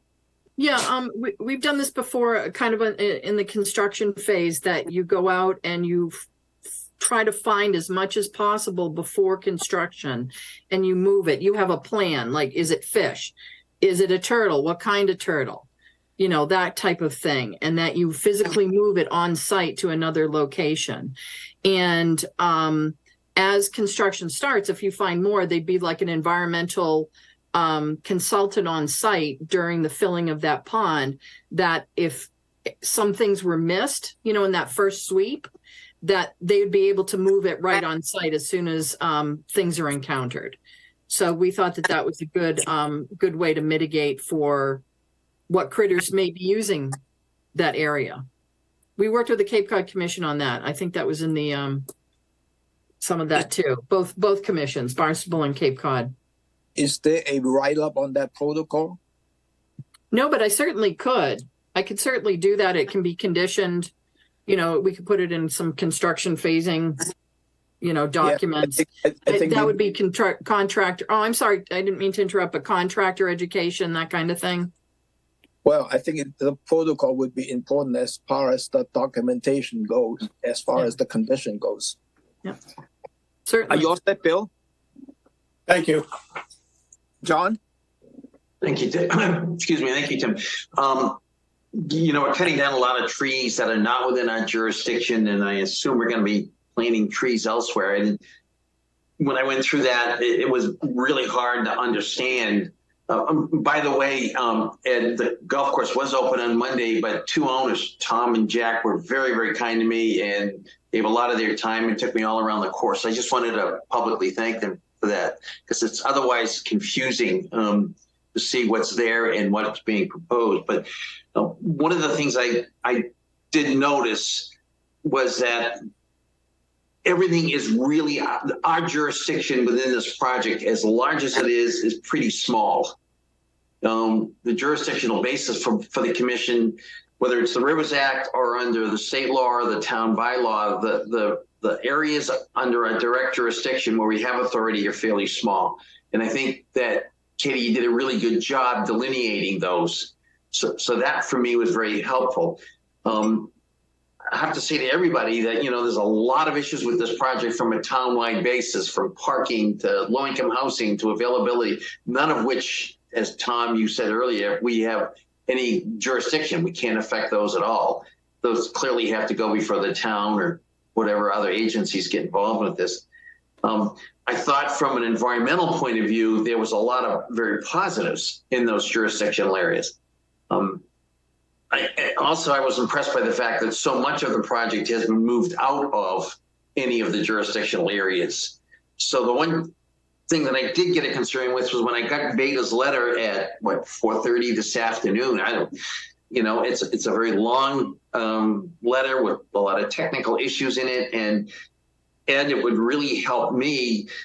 My sense was many of the issues raised were not jurisdictional for us. Many of the other issues would be reviewed by other agencies.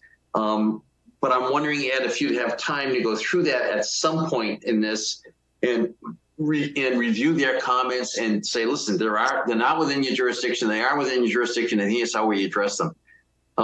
That would be kind of helpful because it's overwhelming. I'm sorry it is, because I haven't seen it. I feel overwhelmed already a little bit, John, but it didn't come in till late this afternoon. And Tom said it was dated today. Right. So I'd be happy that the letter I was reading from was dated February, and it was about other things, not this drainage. But yes, right. This new drainage letter, happy to go over and do exactly what you said, John. I can tell you, and I can tell you which ones are I will say, for the commissioner's benefit, which ones I feel are jurisdictional and which ones aren't. I know that stormwater in general is jurisdictional under the Wetlands Protection Act and Stormwater Management Handbook. But some of the work we're doing is absolutely not, that associated with drainage and stormwater is actually not in your jurisdiction as well. So thank you for bringing that up. Okay. And I'll forward the kind comments to Mr. Hines, to Jack Hines and company about that. He's been very accommodating, trying to be very accommodating as the new hotel operator. Yeah, they were just really very, very, very courteous and very, very helpful. So please do extend my gratitude to them. Thank you, Ed, for that. The memo is about 8 pages. So when I got it this afternoon, I did not have a chance to go through because I have to read through all this material stuff for tonight. So that's why I said I don't have enough time to go through your drainage report plus the beta report. That's why I want to take some time to look at that. Angela. Yes. This is a big project, and I totally agree with everything John just said. Mine comes more from experience, not from anything I read from Beta today, as I had a chance to do that. But the entrance driveway does fall under our jurisdiction, and I do know from experience that area does tend to flood. So it tends to go down the parking lot and end up there. So that area is already subject to flooding, and I didn't understand, or I haven't seen, how the proposed stormwater improvement for that specific area is going to change or address that specifically in addition to what they're doing there at the entrance. That was my question. Good question. I can share my screen and kind of give you a little bit better understanding of that. First of all, I wanted you to know that we are, or to reiterate again, can you see my screen, by the way? Yes, yeah. Okay. The entrance road, the entrance drive is actually going, as I mentioned before in my testimony, that we're going to remove over 25,000 square feet of pervious pavement. So there's less pavement that's going to result as an overall alteration of this. And this sheet zooms in. This is sheet 10. No, excuse me, 9. And this zooms in on that site that you just talked about. And if I can just discuss it real quick. So we're collecting the stormwater here. It will not flood or pond there. I did see from one of the public comments, I did see some pictures of this parking lot, this area of the parking lot, that showed some ponding along the edge of the existing parking lot. Well, the reason that does do that is that it's overland flow, it's sheet flow, overland flow to the edge of that wetland resource boundary, grassy edge. There's a little bit of a lip until it builds up and flows over it. We're eliminating that altogether. That's all going to be landscaping here. So from the edge of where the parking lot is, let me just try to annotate to make this edge. So where the edge of the parking lot is today, we're putting all this is all going to be landscaping. Okay. And then we're cognizant of the fact that we're putting this separator now between the rest of the parking lot that does flow this way. And now we're putting in new infrastructure to handle that. So we're actually piping new infrastructure to go underneath and get to those current stormwater management areas. Piping infrastructure here to go underneath our parking lot so that it'll get there. So that's where it goes now. We're putting it right back where it goes. So we're providing new stormwater infrastructure to be able to do that. So I believe that what we're going to result in here is a much better situation than currently exists. Okay, thank you. Near Scudder, that's usually where the problem is, near where it enters into Scudder right there. Thank you. Any other question from the commissioner? Seeing none? Excuse me, Tom. I just had a question for Ed. The presentation that you showed, that you and Katie, is that did you send that in? Because I know you mentioned that you were going to be sending it in, and I don't think we ever received it. If it's updated since the notice of intent, so yes, Katie was planning to do that. Katie, did you get that to Kim or to Darcy today? Yeah, I sent it at 6:15. Oh, so sorry. 6:15 tonight. Okay, yeah. Sorry. Yeah, sorry about that. Sorry. Yeah, so it's available for some. Yeah, it's my fault. I was going through my head. I was going through my head the things to prepare, and I'm going, geez, did Katie send that? No, I bet you she didn't. So I asked her. Oh, throw me under the bus, Ed. Yeah, well, no, it's not your fault. It's my fault. I was thinking about all the things we had to get ready.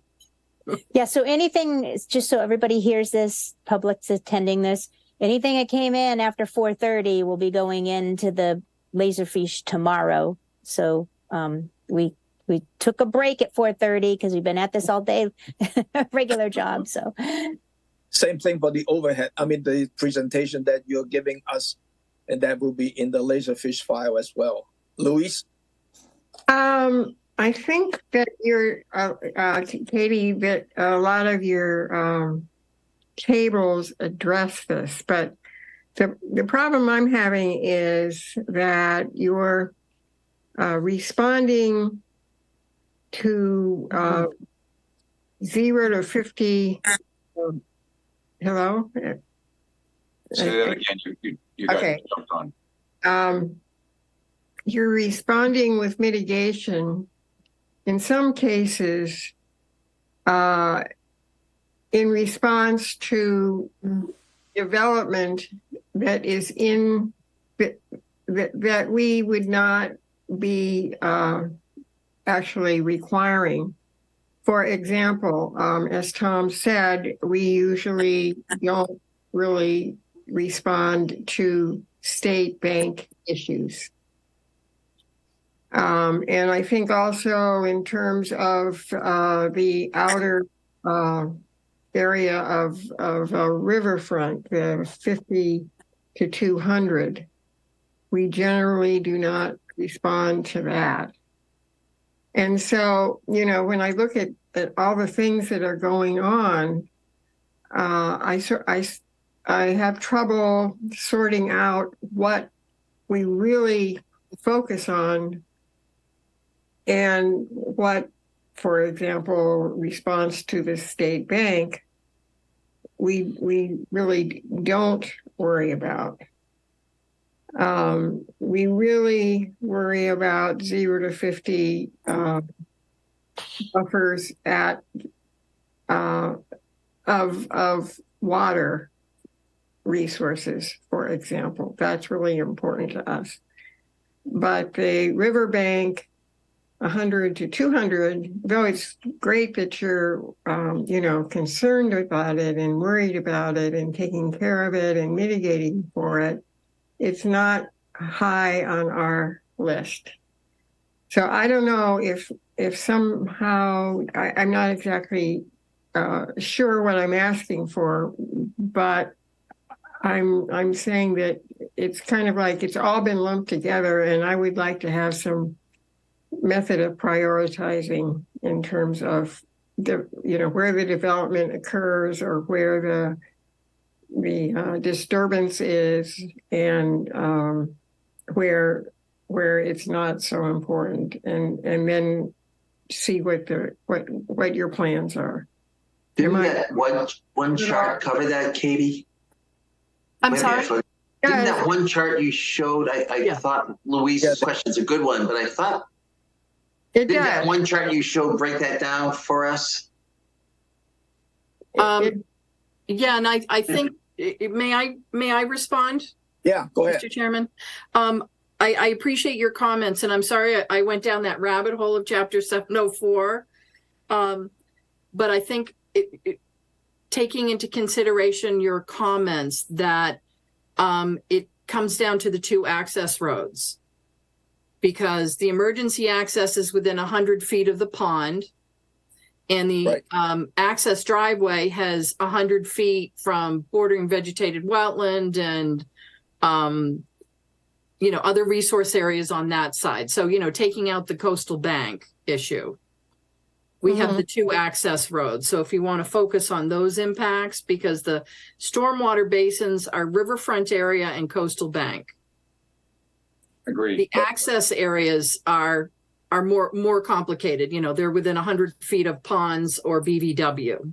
Right. And so if you wanted to focus on those, if that helps, if that responds to your question. Yeah. If I understood that. Thank you. Tom, can I just clarify that there is mitigation that the state requires for the riverfront? It's not under, you know, we don't bring that up under our Chapter 704. And we don't have the 50-foot undisturbed buffer zone from a state bank.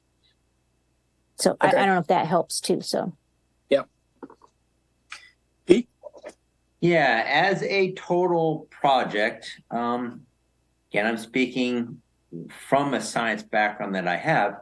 I find this as a very amenable project before us. We got a bunch of high density building, which quite frankly is what more of America should be doing.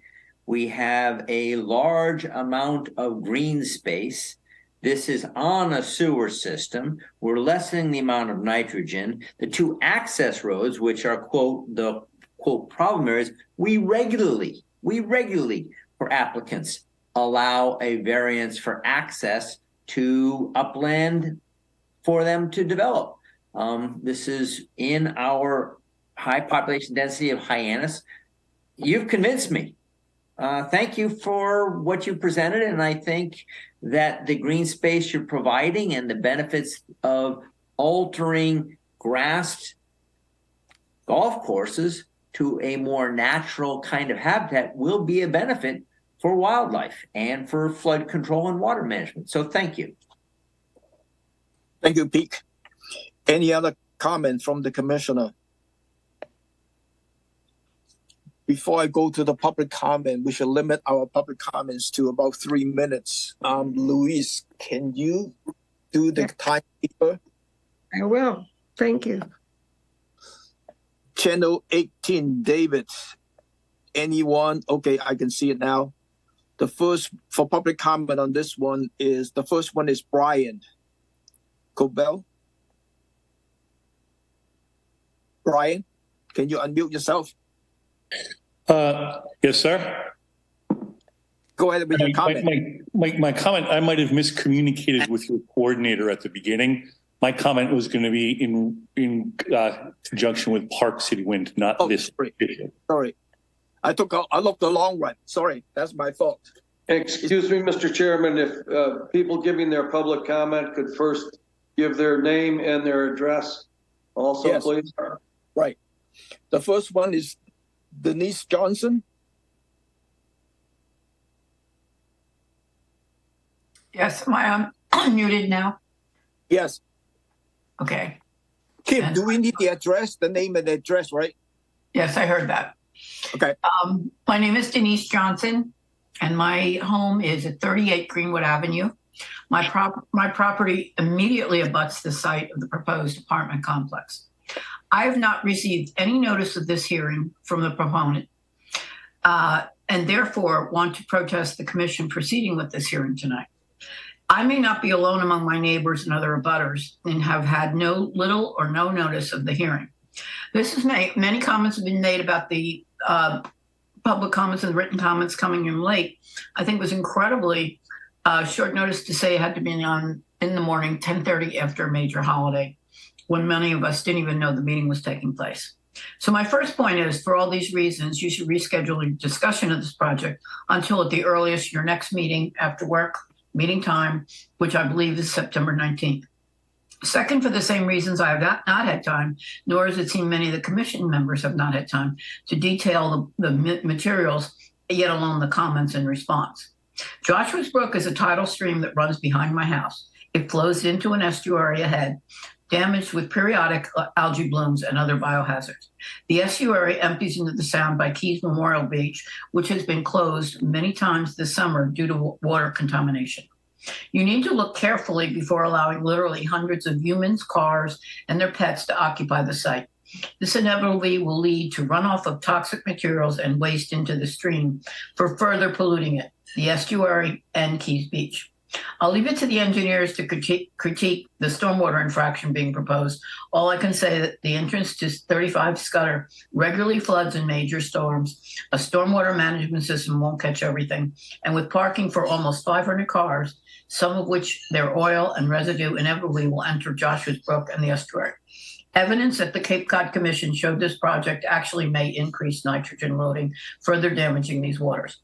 All of this will have a negative impact on the wildlife, plant life, and everything else. And I challenge someone saying we're going to have adequate green space when you're taking down so many trees. It's a beautiful area, and I hope you will think about preserving the beauty of it for our town. Thank you. Thank you, Denise. Larry?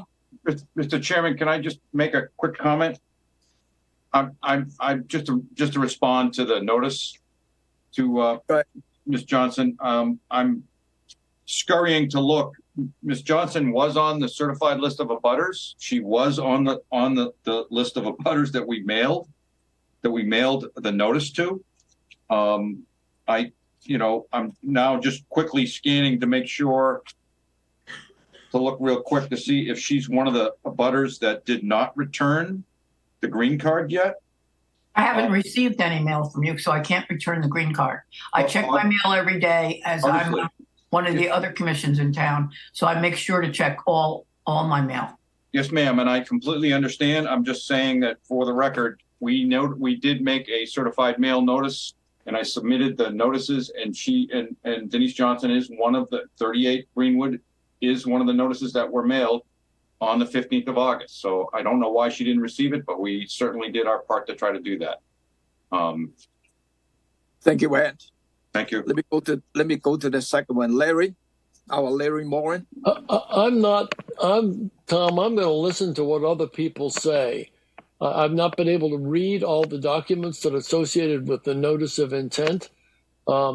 I'm aware that it was filed. It's basically the same notice of intent that was filed before the Cape Cod Commission. with a few minor changes.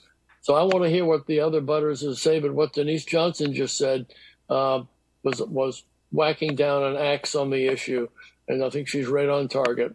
I think part of it's notification, part of it's disclosure. But in terms of the other issues, I'm going to wait and see what other people say and reserve my right to come back. Thank you, Larry. The next one is Bettinia. Hi, no comment at this time, thank you. Who is Q4? I did not see Q4. Let me go to Q. So Rick Presby. Yeah, that's me. Hi, sorry. You're way up there, Rick. Go ahead. Okay. Basically, Rick Presby, I live in Marston's Mills. I don't really have any comment tonight. I'm a member of the board of Twin Brooks, but I'm just listening and hearing what you're going on. So thank you very much. Thank you. Next one I'm going to is, let me gonna find it. Bob Colford.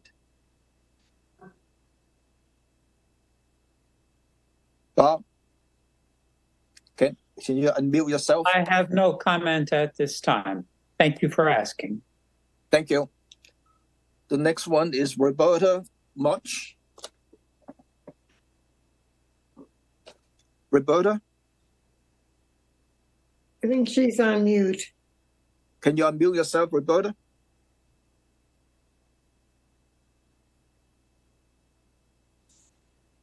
We can't hear you. I Hi, just asked sorry her to about that. unmute. Roberta Mock, 80 Greenwood Avenue. I'm traumatized by this whole project. I don't think I could have said it better than Denise, my neighbor. Thank you for speaking up, Denise. What I don't understand is why is this project, instead of reducing the number of buildings, they're cramming them in closer together, creating greater density. And I didn't catch the gentleman's name on the commission, but I disagree. It would be a crying shame to lose this beautiful open space that is also a critical endangered wildlife corridor. These are diminishing all over the world, and this project is a violation of that. I don't know what else to say at this time, but thank you. Thank you. Next one is Laura Crest from Beta Group. Thanks, Tom. Hi, everyone. Laura Kraus from Beta Group. We were engaged by Save Twin Brooks to review the notice of intent and the drainage report submitted to the Conservation Commission. And I do want to thank the Commission for considering our comments. That's really appreciated, especially given that they were submitted later today. I do really appreciate it, and I apologize for the delay in submission. Our letter is pretty long, and I know I only have 3 minutes, so I'm just going to go over some of the highlights. First, I'll talk about the stormwater report. Our larger comments related to stormwater are specific to the fact that the estimated seasonal high groundwater elevation has not been determined. Therefore, the project's compliance with the standards with respect to separation to groundwater cannot be confirmed at this time. In addition, the calculations are insufficient to document compliance with the standards. And I'll just give a couple of examples. For one example is that credit for TSS removal is included for pre-treatment as well as for the BMPs, and you can't get credit for TSS removal twice. The mounding analysis was only conducted for a 1 hour duration, which understates the volume of the mounding, and the site is tributary to a shellfish growing area, which is a critical area. The next section I'd like to talk about is the 2 areas on the property that were previously flagged as isolated wetlands that are no longer being considered isolated wetlands. Those areas have wetland vegetation and sufficient hydrology to establish wetland vegetation. The applicant is stating that these areas are vegetated areas that are non-jurisdictional because the hydrology is provided only by stormwater. I believe also irrigation, but also primarily stormwater.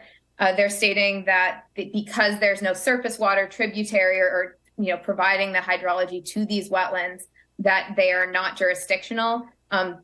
If that were the case, that would render a vast majority of the isolated wetlands in the Commonwealth as non-jurisdictional, because if there was a surface water, it would be a bordering wetland, a bordering vegetated wetland. So I suggest that the commission consider these as isolated wetlands. And then under your bylaw, you restrict filling of wetlands to 2,500 square feet, and the proposed fill of these wetlands will result in alteration of approximately 4,900 square feet, as the applicant has indicated in their application. And portions of these will also be converted to bioretention basin 3, which is in violation or in conflict with the 401 standards, which I know are not your jurisdiction, but I do suggest that you consider those in your deliberations on the project. Finally, this is just another point of comment, is that the emergency access road is in part within the floodplain. So there is a small portion of the project in the floodplain that should be considered as part of the project.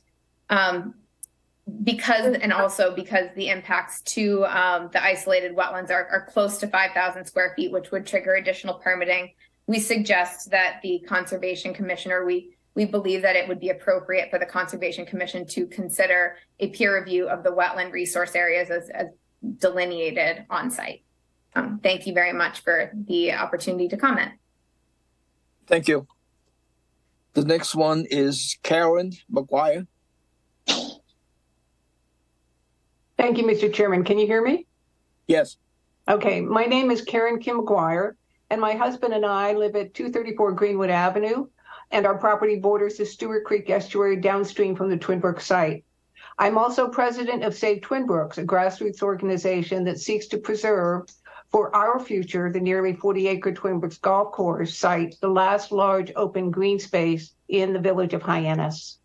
This afternoon, the commission received a report from the Beta Group raising several important issues with the applicant's notice of intent.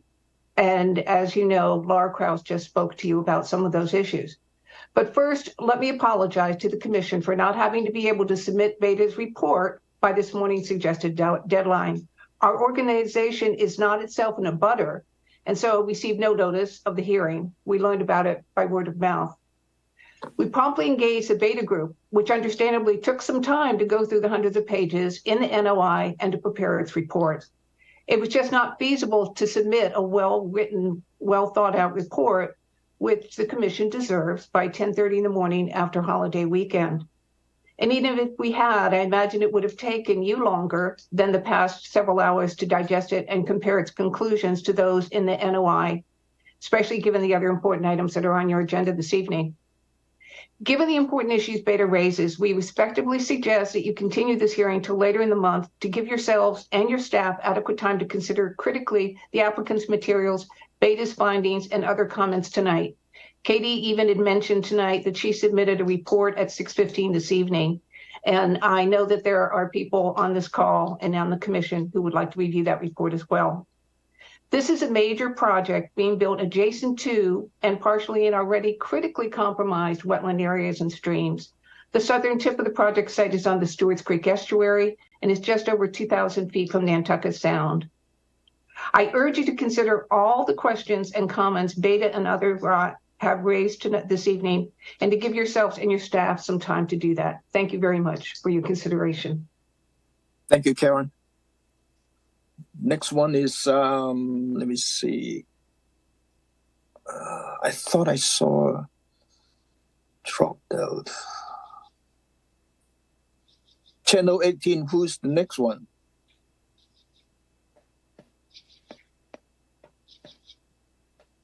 I believe it's Felicia Penn. Felicia? Yeah, I don't think there was a ninth person, so Felicia. There was a creek there. Was there a Q9? You've got two Q10s that I can see. One is Mr. Craig Tamish. Oh, Craig Tamish. Okay. We'll have Craig go, or whoever. Which one of you wants to go? I'll go first. I'm going to be very. Thank you very much. Thank you. I just want to say, after listening this evening to everything, that I strongly support the peer review suggested by Laura just recently I think when you read her letter, I think you will too, in that discussion. I just had a quick chance to read it not too long ago, as most of you would. I had a couple of questions about, first of all, previously disturbed, which showed up in Katie's chart there. I always thought that the idea was, and I could be totally wrong, correct me if I am, to improve on the past. That's why we have things like conservation commissions, et cetera, in bodies like this. Much of the development of 35 Scudder, particularly the land that you're talking about, was done in the 60s.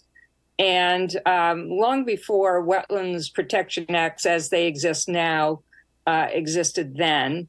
There was no regional oversight. There was hardly any town oversight, I'm pretty sure.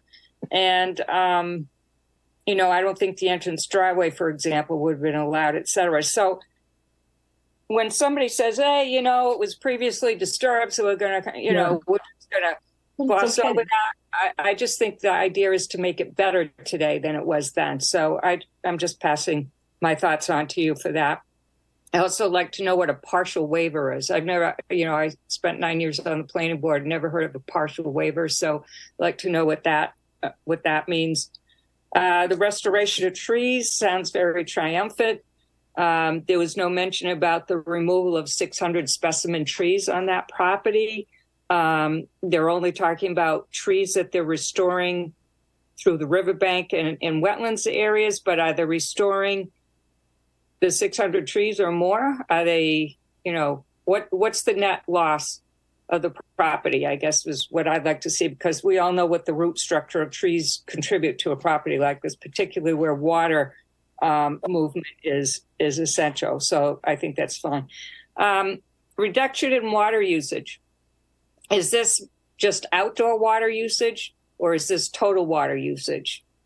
Because I live in Hyannis. I didn't say that before. I live on Daisy Bluff Lane in Hyannis, and I'm part of the local comprehensive planning committee. And we learned in our existing conditions that Hyannis, the village of Hyannis, has a 1.8 million gallon shortage of water a day. Okay, so when somebody says to me there's going to be a reduction of water usage, I like to know what water usage you're talking about. What's the total projected usage of this project? I know there's another project, Main Street just said that they're going to use 20,300 gallons a day of water, and that's not even a third the size of this project. So I don't know if you're talking internal or external, so that should be noted. And I'd also like to note in your discussion about nitrogen, without being a dead horse, a clover lawn would be nice. Time's up. Yeah, a clover lawn would be really nice. That way you don't need to worry about nitrogen or water. Thank you. Thank you. Craig? I will pass. Felicia covered a couple of the points that I wanted to make, so I'll pass at this time. Thank you. Thank you. Jerome?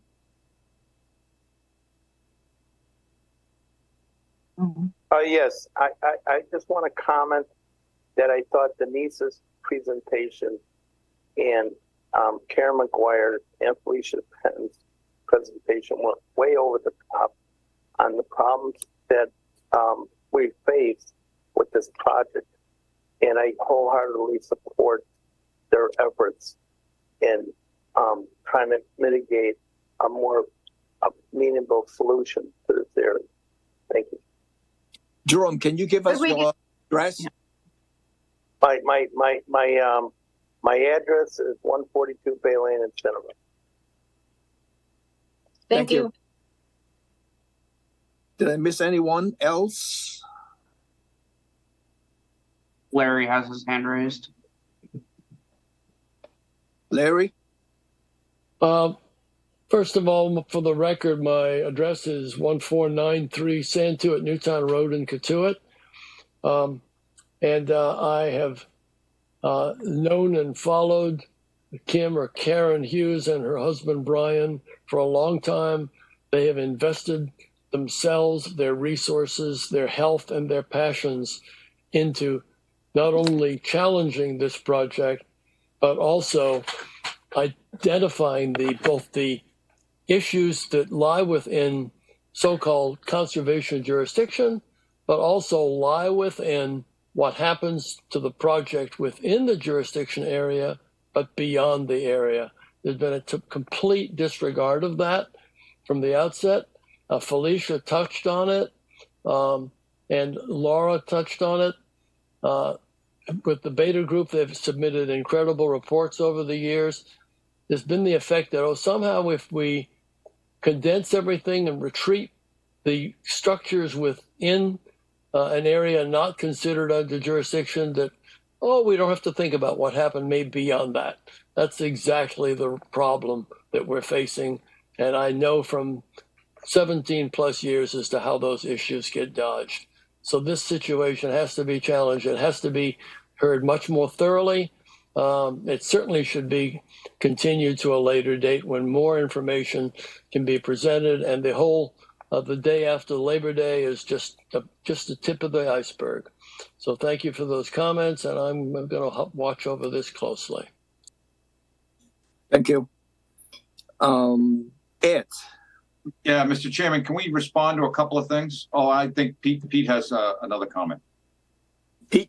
Yes, please. Thank you, Chairman Lee. So, Mr. Pesce, I would like for you a good comment that was made, and I think it's within our jurisdiction, as to rain and dripping from automobiles. Your handling in this development of rainwater outside of our 200 feet jurisdiction, but which could eventually, if not treated, affect the quality of the water into Stewart's Creek and beyond. So if you could address that as well, if you have not already thought of doing so. Thank you.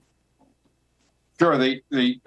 Real quick, there were a lot of comments made on stormwater that I haven't read yet. I will say that there's over a paragraph on the estimated seasonal high groundwater. There's a discussion about how we did that. It's pretty easy to follow. I don't understand why they didn't think that was in the reports on page 6. I just looked it up because I couldn't remember what page it was on. Regarding TSS and calculation, the TSS calculation is absolutely correct. And to that point, I wanted to make to you, Pete, that was the treatment of stormwater is done in a repetitious manner. So there's multiple best management practices that are being put in place in line with the final detention basin. So there's not just the deep sump catch basins, there's bioretention basins, then there's a sediment forebay, all of which provide treatment before you get to the infiltration basin, before you get to the infiltration step. So there's a lot of these multiple BMPs that are put in place. Where I didn't have a bioretention area, we actually put in a hydrodynamic separator. For instance, on the entrance drive, we didn't have that. So we did put that in place. So we provide some additional treatment there. So we're providing the state-of-the-art treatment for all stormwater that's managed on the site.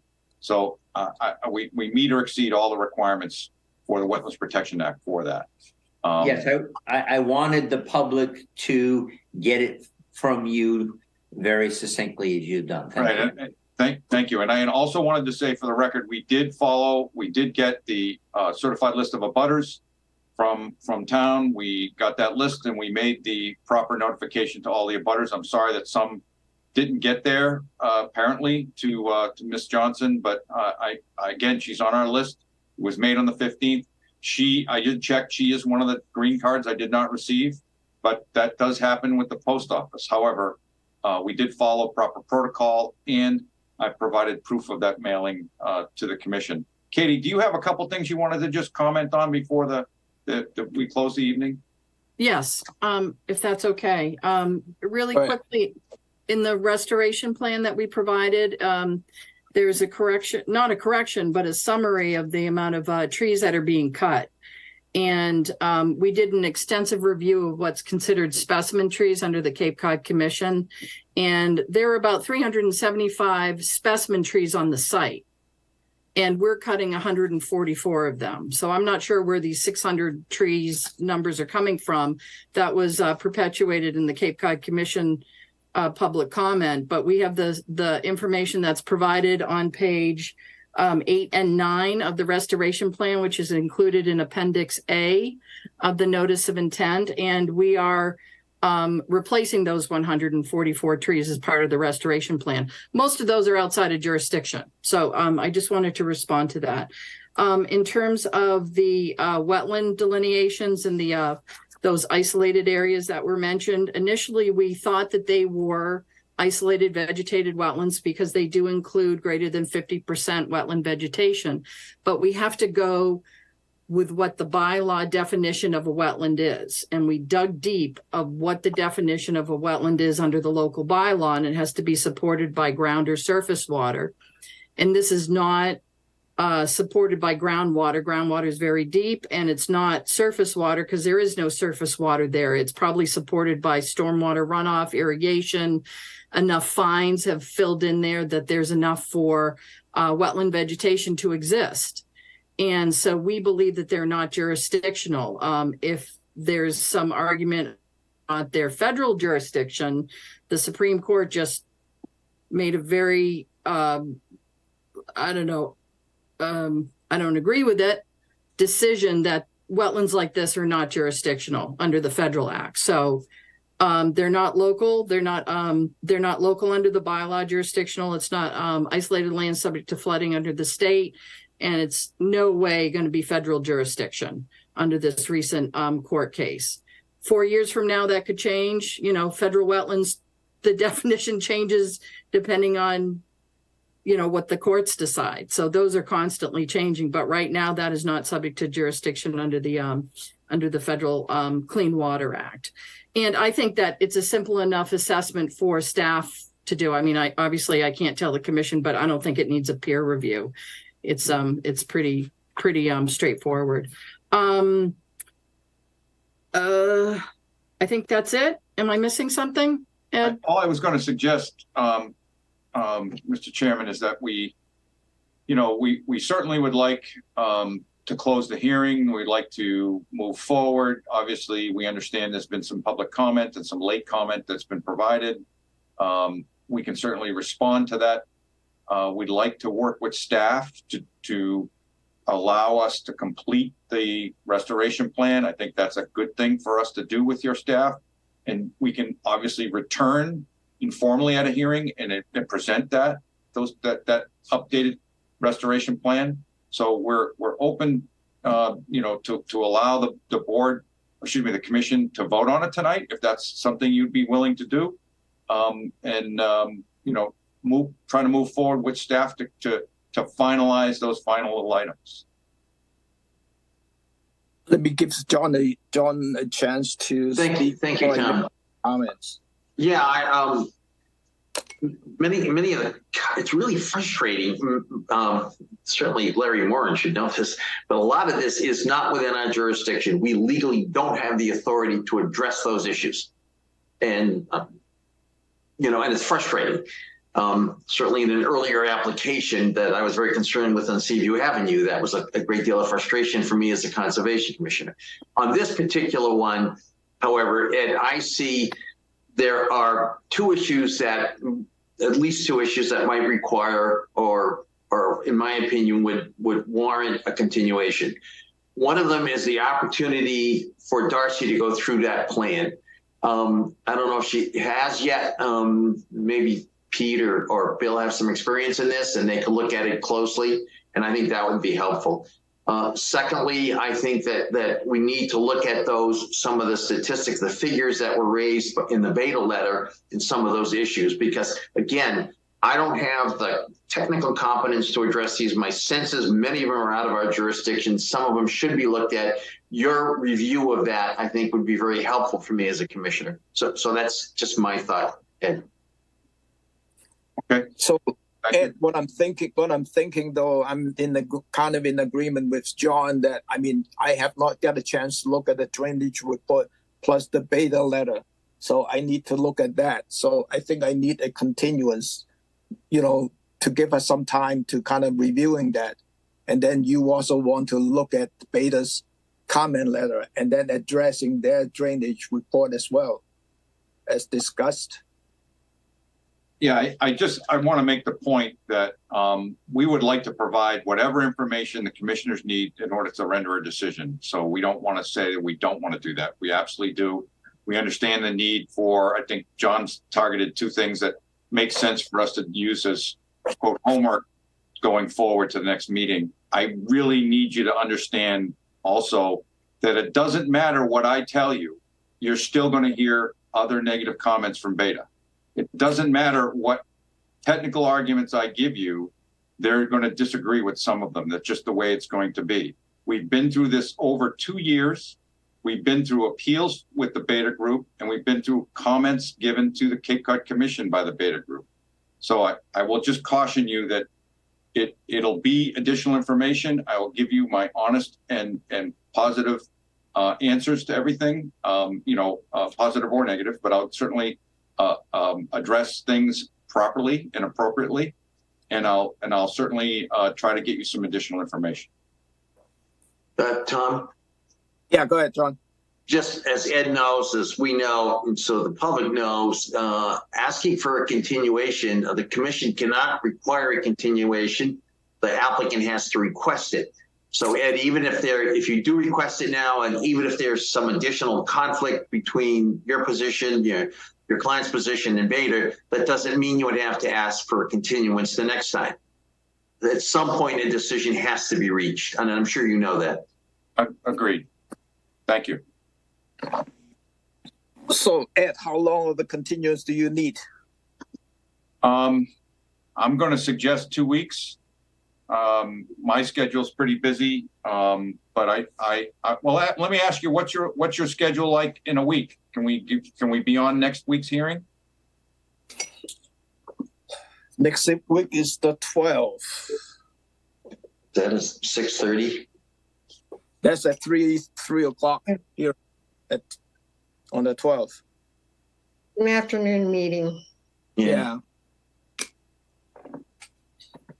Okay, I can do that. Okay, if you're willing to do it, we're willing to do it. And I think that's probably the way to go. Okay. Could I have a motion to continue this applications to September the 12th? So Second. Roll call. Abadili? Aye. Foster? Aye. Gilmore, aye. Hearn? Aye. Lee? Aye. Pagney? Aye. Sampu? Aye. That is unanimous. See you on September the 12th. And if you want to make any comment, Ed, if you want to make any response to the Beta letter, can you submit prior to the 12th so that we have a chance to look at that too? Yes, sir. I will certainly do that. I will try to get it done before Monday. 6 days out. I'm glad there's not a holiday coming up this weekend. Thank you very much. Thank you. Channel 18, Dave, we're going to take a 5-minute break. Okay, sounds good. Thank you. Yeah.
You should be all set. You're all set to begin. Thank you. We have one continuous tonight. That is the Park City Wind LLC proposed the installation of two 275 kilowatt submarine electric transmission cables in Nantucket Sound, an onshore duck bank system at Creekview Beach and 2 Short Beach Road, Sanderville, as shown on the Assessors Map 206, Parcel 013, and Assessors Map 206, Parcel 044. This is a continuance from August the 8th, and the quorum is every commissioner. The Park City has provided a response from our last hearing, and it was posted on our Laserfish, and I think it's the public can access to that file. In addition, we have, let me see here, we have received a comment from the Waterway and Harbor Master. Let me read the comment. The Waterways Committee by majority was in approval of this project, requesting that the work is done in the off-season, October to early May, to mitigate any potential hazards to navigations. Waterways Committee's suggestions and suggested an exclusion zone for the cable laying portions of this project. The Waterways Committee requests that if the project schedule of the work went beyond the off-season and or at any time became an issue with navigations, the Harbor Master would assist with navigations on location. The Harbor Master would approve this above information and request a detail if navigations and or any issues arise. The Harbor Master also requests that if any of the work deemed to be unsafe to navigations and or a nuisance to the town of Barnstable's waterway, that he could stop work at any time. And the natural resource has no comment on this project. And what else do I have in here? Let me go to Jack first. Thank you, Mr. Chairman. Good evening, Commissioners. Jack Vaccaro from Epsilon Associates. And yes, as the Chairman just mentioned, we did prepare and submitted a supplemental information package on August 25th that provides written responses to all comments and questions from the Conservation Commission that were not fully addressed at the August 8th public hearing. It also includes responses to comments and questions to questions received from the public that evening that are relevant to the jurisdiction of the Conservation Commission. Also included with the supplemental info package are some additional materials that were specifically requested by the Conservation Commission that evening, including updated project plans, copies of permits and authorizations that have been issued by DEP and the Cape Cod Commission, as well as a publication related to EMF exposure in the marine environment that was referenced during our presentation. Just by way of some introductions, I am joined this evening by several people. First, my colleague Holly Johnson from Epsilon, who is available this evening to address any questions that might arise on the offshore side of things. Ken Fitzgerald from Stantec is here as the design engineer who designed the onshore transmission system, as well as several others from Avangrid, including Ken Kimmel, Hans Van Lingen, Pat Johnson, and Elizabeth Johnson. So together, we're all available if needed to assist the Commission in their review of the supplemental information package or to answer any questions that might be raised by either the Commission or the public. And let me just add that this project, although it is very complex, has been thoughtfully designed to minimize impacts to resource area values. And we are confident that we will be able to provide sufficient information this evening to address any lingering concerns that the Commission might have. Moreover, we're certain that the project satisfies all performance standards that are applied by regulations established under the Massachusetts Wetland Protection Act and Barnstable Wetland Protection Bylaw. For this reason, we're looking to close the hearing this evening, and we're going to ask the Commission to approve with conditions this vitally important project. So with that, Mr. Chairman, I'd like to just turn it back to you so that we can hear if there's any more questions or comments that the commissioners have about the project. Thank you, Jack. George. Thank you, Mr. Chairman. Yeah, I had a question. I read all your responses with great interest, Jack. But I did have a question. I guess it would be for Ken Fitzgerald on the micro tunnel. That's going to be a concrete encased tunnel, correct? Yes, sir. That's correct. It's a 48-inch nominal diameter concrete pipe. Right. So I read with interest all of your descriptions on the EMF and its effect, but most of that dealt with in ocean waters, I take it. And if I missed something, let me know. I was more interested in what kind of effect, if any, that the EMF would have once it's inside a concrete pipe like that. Does that greatly diminish the effects, or what kind of effect does that have? Mr. Chairman, could I jump in here for just a moment? I'm sorry, but I neglected to introduce another member of our team, Chris Long from Gradient, who is really our EMF expert. So I'll ask Chris to address this question. Okay, thanks. Hello, good evening. As I understand the question, I think you're asking about whether the concrete in the duct bank would, in effect, shield magnetic fields. And that is not the case. The concrete does not shield magnetic fields. However, as I discussed before, the fact that that this is an underground line project, these are buried conductors. Burial depth serves to mitigate magnetic fields at the ground surface. In addition, because with underground lines, you can place the conductors closer together than you can for overhead lines. And the placement of the conductors in close proximity to each other results in self-cancellation of magnetic fields. So although the concrete does not shield magnetic fields, several aspects of it being an underground line project do serve to mitigate magnetic fields at the ground surface. It seemed from what I could see that the C cable, it looked like the effects of the EMF were at most at 6 feet or 8 feet away, and this being buried 10 feet would make the effects of the EMF negligible in this case, it seems. I assume you're referring to the micro tunnel in this case, which yes, would have a minimum burial depth of 10 feet. Yes, that deep burial depth does serve to mitigate magnetic field impacts, whether they're at the ground surface or the river bottom. Correct. Thank you very much. I just jump in on that question. What about the fact that it's underwater?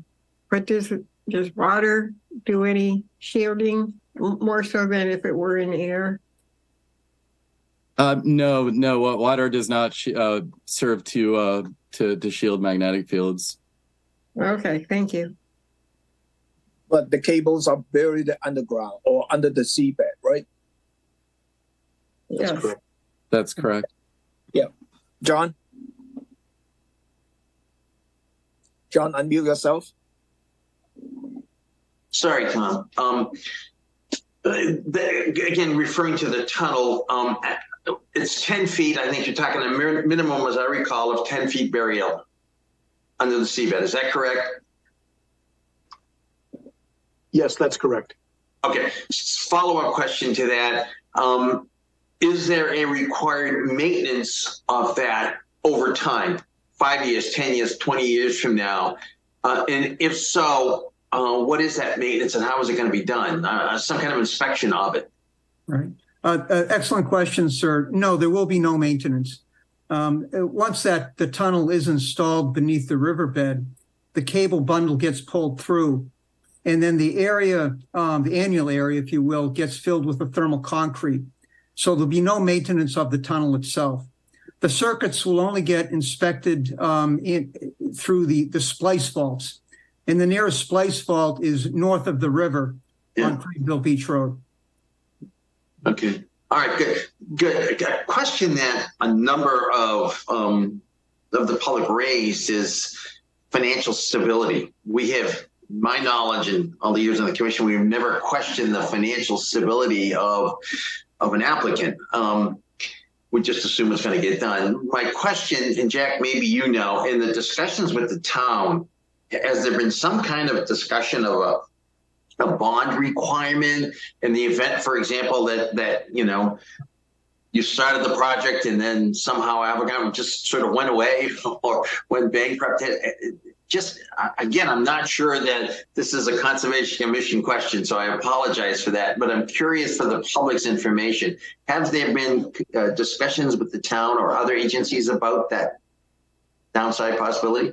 So to answer the question, I'm not sure if it's a Conservation Commission issue either. However, I have not been directly involved in the host community agreements with the town, so I will have to defer to the Avangrid team on this question. It is, please let me say it again. It is not, in my opinion, conservation question. I am curious, just asking on behalf of the public. You can say none of your business. Well, I'm happy to take a crack at it. This is Ken Kimmel. John, yeah, it probably isn't a jurisdictional question, but we did negotiate a host community agreement with the town. It does have provisions for financial assurance, among other things. We're going to have a very extensive array of business insurance. Our lenders will require it. The town has the option of being named as a beneficiary of those insurance policies. So if there's harm we cause or things like that, and we don't have the resources to pay for it, which won't happen, by the way, but if it did, there are insurance policies to cover all of that. And clearly, anything within our jurisdiction, to the extent that, you know, the tunnel was started and not completed, et cetera, that falls within your responsibility. Is that correct? Yes.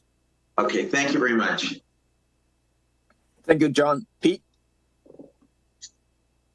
Okay, thank you, Chairman Lee. I have a statement that I'm going to be reading in its entirety, but first I'm going to give you the background that perhaps will lend some credibility to my statement. I have a PhD in oceanography from the University of Rhode Island, a world-renowned oceanographic institute. I worked for 8 months for the Danish Ministry of the Environment in the 90s. The Danish government and the wind industry that's there is world-renowned in terms of its longevity, its early start in this field. And I would say Denmark is also renowned for high environmental quality. So that country, as a professional here, and working for that government for those 8 months, if Denmark is doing something, it's not going to be hurting the environment. In fact, I think it's only helping and leading the way for the rest of the world.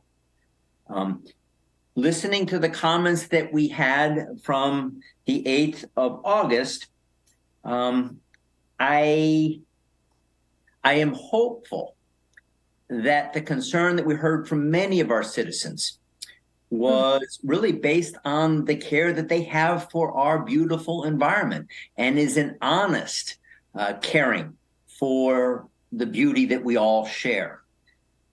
My concern, and something that I did a fair amount of research on, was unfortunately the spread of misinformation to citizens that don't necessarily have enough background or are led to believe certain things that are, quite frankly, not true. So I'm going to call with citations 2 publications. One was a radio show from National Public Radio on March 28th, 2022. And another one was August 8th, the very day that we heard this, a publishing from the Washington Post. So let me start first with the NPR report. Its title was, "Misinformation is Stopping Renewable Projects." And this is what it talked about. Regulations around how and whether to build utility-scale wind are often determined on the local level, as what is before us tonight. And unfortunately, some Facebook groups are spreading misleading, often untrue information. A researcher by the name of Sarah Mills, who is a renewable energy researcher at the University of Michigan, says, quote, "These local officials, such as us, are not necessarily experts in energy. And so when you have people coming and stating things as facts, especially if there's nobody fact-checking everything? Well, yes, it's difficult. We, as these local regulatory bodies, could be making decisions based on what they're hearing that might not be actual facts. I will also add to my background that I am a teacher at Sturgis Charter School, and the class that I've been teaching now for my 14th year, Environmental Systems and Society, is an international baccalaureate class whose curriculum actually has as a significant part energy delivered to humanity, and specifically wind energy, renewable energy. So for decades now, whether it's from Denmark, my association there, although I was not studying wind energy, I was a coastal ecologist there, on through to my now more than a decade as a teacher in a class wherein renewable energy, specifically wind energy, is a very important part of what I'm teaching on an annual basis. What struck me as very pertinent to our discussion, and again, I think the misleading that's happening with our citizens, and they just don't know better, I guess, was this article from the Washington Post, the title being, "The future of East Coast wind power could ride on this Jersey beach town." Finishing up this title is, "Many in Ocean City, New Jersey, oppose a major wind farm to be built off its shores, and they hope to create a template for blocking similar projects on the East Coast." Now, when I say something is in quote, it is directly lifted from this article. Otherwise, it is a synthesis, and I will identify what are direct lifts. The background of this is residents of Ocean City, helped by an outside group opposed to renewable energy, are mobilizing to stop Ocean Wind 1. If successful, they hope to create a template for derailing some 31 offshore wind projects in various stages of development and construction off the East Coast. Our town of Barnstable, Martha's Vineyard, Cape Wind, Vineyard Wind, well, actually Cape Wind was 20 years ago, Vineyard Wind, and this one in front of us, Park City Wind, they were referenced in this article from the 8th of August. The treasurer of this opposition group, Protect Our Coast New Jersey, said, this is a quote, "The objective is to hold them up," meaning the offshore wind developers, "and make the cost so overwhelming that they go home." I want to make a very pertinent note on this. This is the game plan that worked to sink Cape Wind 16 years after it first began acquiring permits in 2001. It actually folded in 2017 because it kept getting sued, and time and again there was challenged in terms of they sued it to death, they delayed it to death. If you must know about Cape Wind, there were in this organization of opposition, there were members of the Kennedy family and William Koch, a billionaire who contributed large sums to groups opposed to renewables and action on climate change. Back to New Jersey. Protect Our Coast describes itself as a grassroots group made up of, quote, "residents, homeowners, business owners, fishermen, and visitors," end of quote, united to, quote, "protect our coast from industrialization," end quote. But this isn't completely a homegrown organization. Early on, the group received support from the Delaware-based Caesar Rodney Institute, a think tank that opposes many offshore wind projects and has ties to fossil fuel interests. This strategy could be behind what we're hearing tonight. Quote, "The more we fight, the more the opposition fight, the more expensive it becomes, and the less likely they will continue," end of quote. Opposition to offshore wind farms claim, without scientific evidence, the turbine development will negatively impact whales. I listened to the TED Talk from Dr. James Miller from URI, my alma mater, that did give testimony that construction noise can be damaging to marine mammals, but it is not allowed when whales are present or expected. The actual turbine noise from the blades themselves, Dr. Miller said, is insignificant. The claim that the federal government gave authorization for the project to be able to kill hundreds of marine mammals down in Jersey, again, was misinformation published by this Protect Our Coast website. Opposition uses terms like industrialization of our coasts and oceans. I heard that from our concerned citizens, and they, I'm sure, meant it truthfully. Another quote, there are too many unanswered questions. I heard that also on the 8th of August. And understandably, citizens throughout the East Coast could fear that offshore wind projects will irreparably harm the local economy, marine life, seaside views, and dramatically increase electricity costs. But those claims are not true. They are without evidence. A law firm representing opposition to the wind farms off Martha's Vineyard have suggested that increase in dead whales washing ashore is attributed to wind farm development. No, it may be a correlation, but it is certainly no evidence of causality. A key finding relating to what is before us tonight, again from this Washington Post article.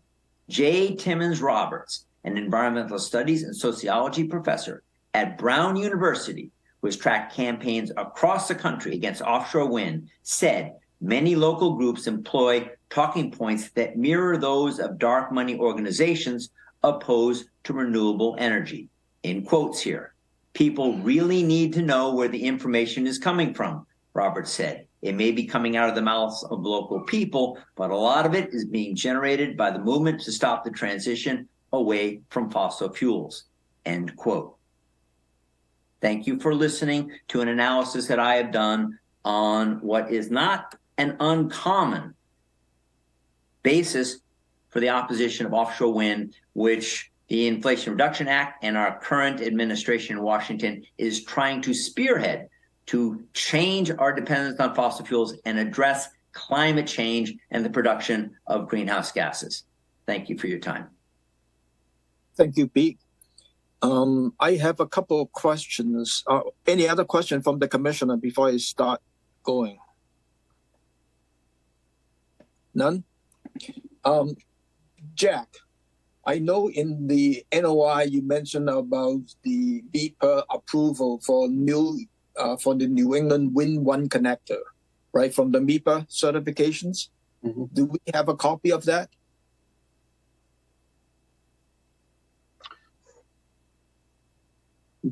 I'm thinking, Tom, that you would have gotten a copy of that through the distribution, but I'll defer to Holly on this one. The date on the certification that you're supposed to be receiving is January the 28th, 2022. I look at the NOI documentation. I could not find it. So I'd like to get a copy of that. Of course. And I want to mention that, we should look at this application is for New England Wind 1 connector, because there is some comment on Wind 2 connector. So I just want to make sure that this is Wind 1 connector. Yes. And you're just looking for the final MEPA certificate? Yes. We can certainly make sure you have that for your files. Thank you. The second one is, I enjoy reading the EMF article that you provided. It's kind of explaining, the theory behind it, shooting the EMF cable and all that stuff. I enjoy it. As an engineer, I can understand that sort of things. Secondly, on the microtunneling, I know that, under the HDD, you kind of mentioning before about the drill mud, handling the drill mud and all that stuff. You didn't say too much about slurry that you needed to do the microtunneling. Is it the same operation, just like your drill muds? I know from your drawing, you have a slurry tank and all that stuff on site in the Short Beach site. Yes, I'll ask Ken to get into the specifics here, Tom, but it is a pretty similar situation to what you saw set up at Covell's Beach with a separator unit and a recycling of the slurry back into the drill operation.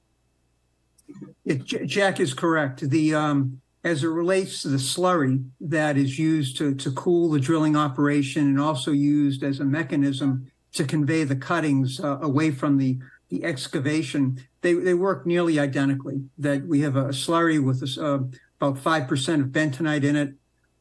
That is brought to the various skids that will reuse the fluid, separate out the separate out the solids, and then reuse the fluid. It's a closed loop system. So yes, indeed, both the HDD and the microtunnel work in a very similar manner as it relates to the drilling fluid and the handling of it.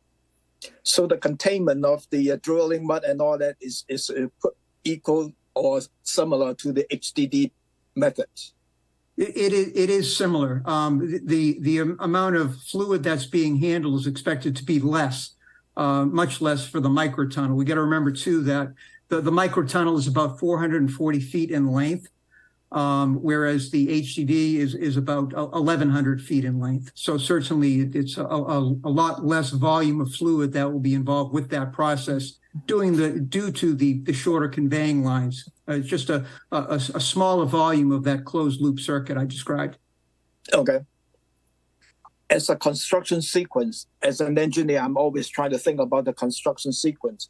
Are you going to drill the hole through it before you push each section of the precast in? It's a continuous process. The way it will work is that on the southern side of the river, at the Two Short Beach Road property, there will be a jacking shaft that is dug. It's roughly 35 foot outside diameter, 30 foot inside diameter. And that'll get sealed. It'll be made watertight. And then the microtunnel boring machine will get placed into it. And it will basically be forced. It'll be jacked into the earth, cutting away a diameter of about 48 inches roughly. And when the microtunnel boring machine is immersed in the earth, just on the other side of the wall of that receiving shaft, a concrete piping section will be placed in behind it. And then that section will be forced into the earth, thereby forcing the microtunnel boring machine into the earth until the point where that first section is beyond the wall of the shaft or at the wall of the shaft. And then from there, the second section gets brought in. So it's an incremental process where segments of the reinforced concrete pipe are brought in into the jacking shaft, placed in behind the alignment, and basically forced en route to the receiving shaft on the other side of the river. Thank you. That I understand. The other question that I have, though, is I know that you have been dealing, or Jack has been dealing with the DPW as far as the proximate locations. And do you think that you have went through that? Do you think that you have got the DPW to okay the whole process? I got an email this afternoon that saying that they have not really looking at the detailed design of the micro-tunneling projects on this site.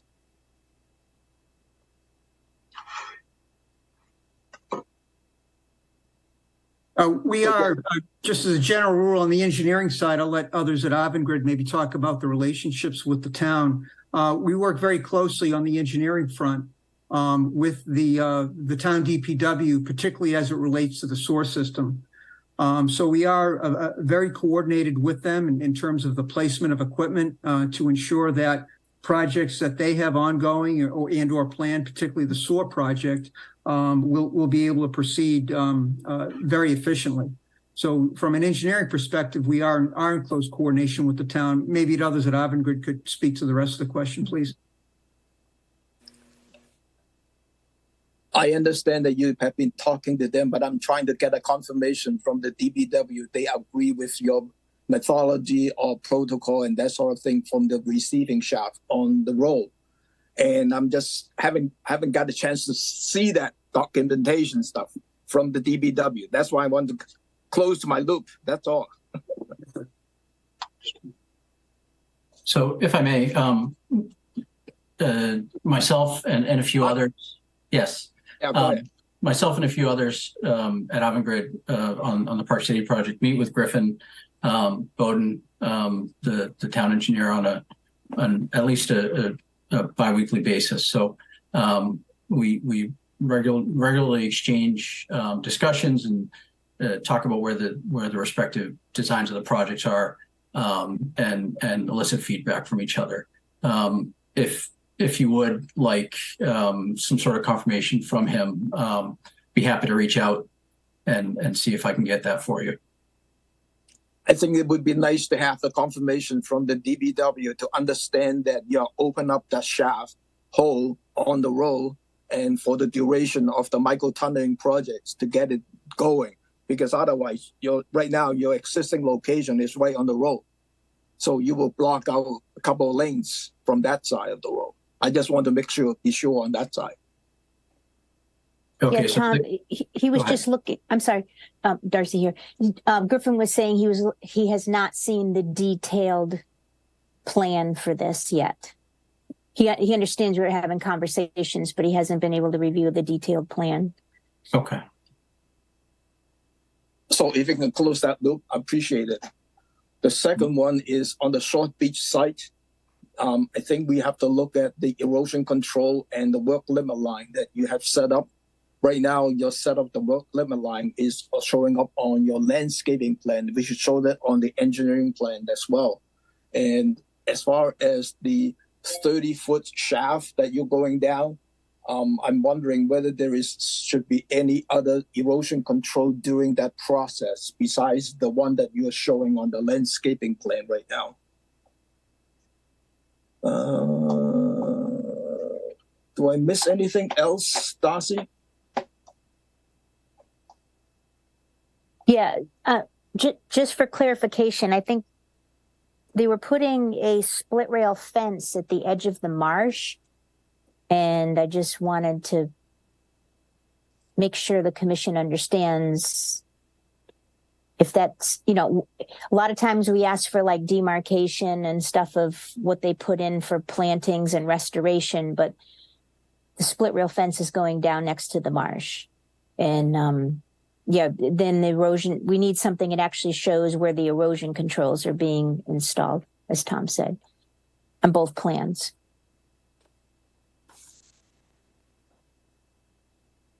So with that, Angela has her hand up. Oh, sorry. That's okay. Angela. I just wanted to add, while we're talking about the Short Beach Road property, on the street side, they did a nice job of showing the plantings they're going to put there.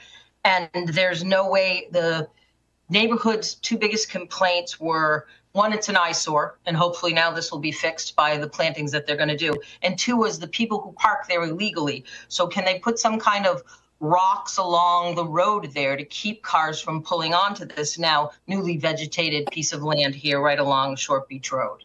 That would be my addition to what they were doing. Thank you. If I could address that, Mr. Chairman, the revised, the new site restoration plan does show a post and rail fence being installed along the frontage of the property and returning back along the sidelines. I don't think it extends along the frontage of the marsh, however. And the intent of that post and rail fence is, yes, to address a concern that's been made by the neighbors about illegal parking on that site. So that is one of the revisions on that plan set. The other being, of course, the notation requiring that the restoration work be performed by a certified ecological restoration practitioner. Yeah, can you bring that plan up? Because maybe I'm looking at the wrong plan. I thought maybe I saw it on the wrong side. I don't know. Jack, can you bring the plan up? This is the landscaping plan that you're showing that the erosion control and the split rail fence.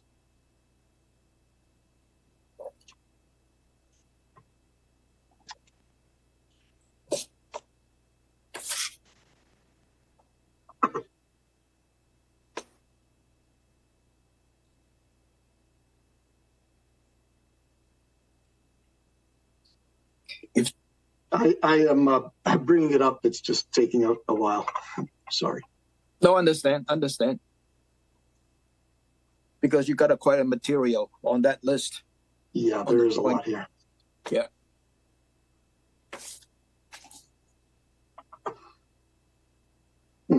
while we're waiting, you bring up that plan. I just want to mention that we have received at least 12 opposed comments from the public.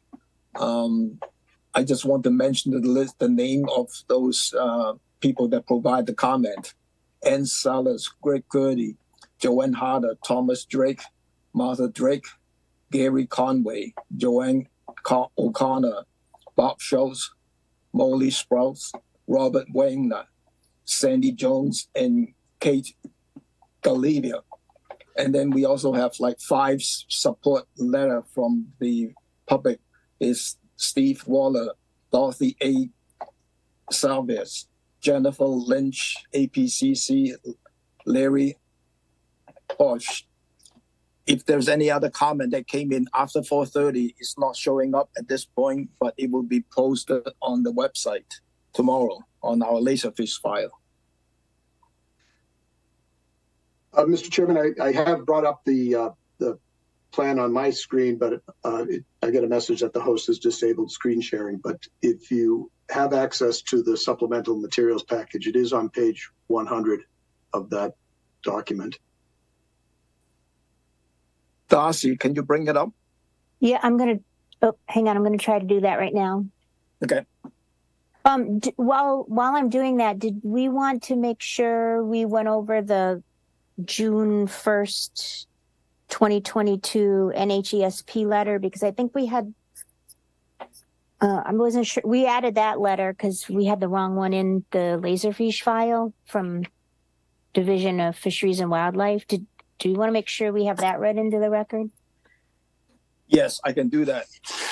Actually, in the NOI file, the last, the last attachment L is mentioned about the NHSP determinations. It's dated April 1st, 2022. But that one is for Coval Beach and Creekview Beach. I got rid of I took it off the Laserfish file because we had the wrong one in there, so you're not going to see it now. But the correct one, the June 1st one is in there. Yeah, there is a June one. And I reviewed that letter. The conditions are pretty much the same as the previous one. Yes.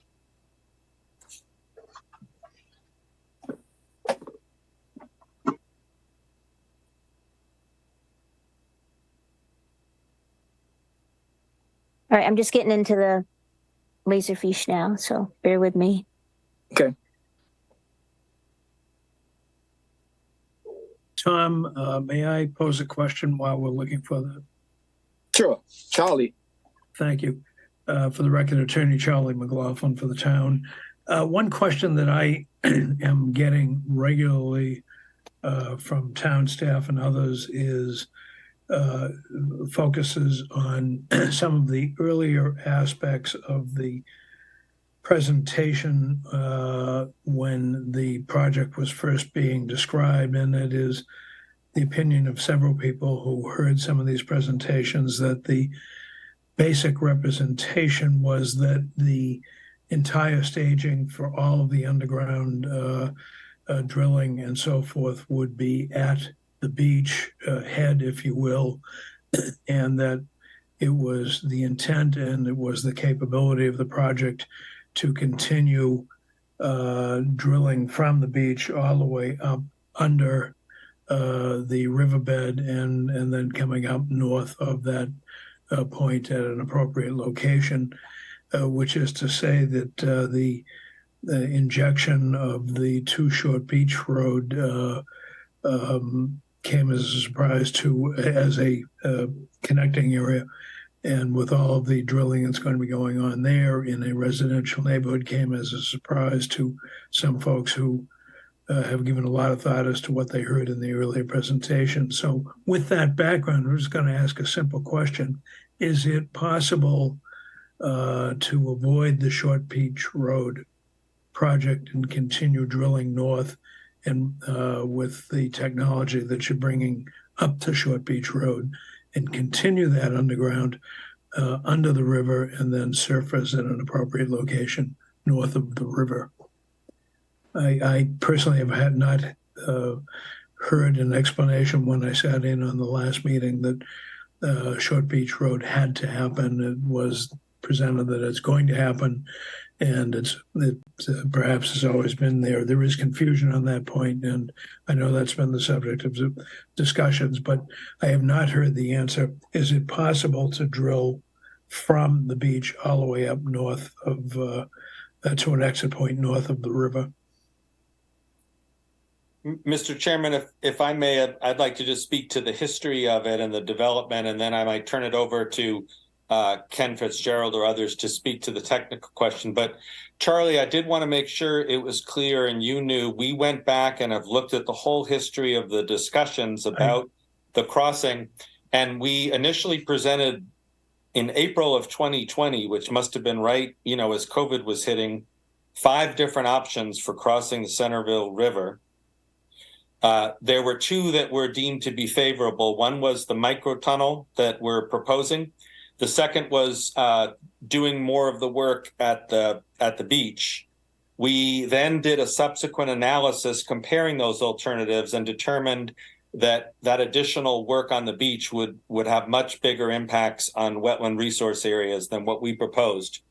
So we actually proposed the very work that we're now proposing in this NOI in the draft environmental impact report, which was provided to the town, and the final and the energy facility siting board. So Short Beach Road and the work that we're doing on it really has been part of the record of the proceeding for several years. And I'm sorry there is a surprise about it. I understand that there is, but we've been quite transparent and clear about what we were proposing to do and why. That doesn't answer your technical question, so I just wanted to give the history there, but maybe Ken or Jack or someone else could address the technical question.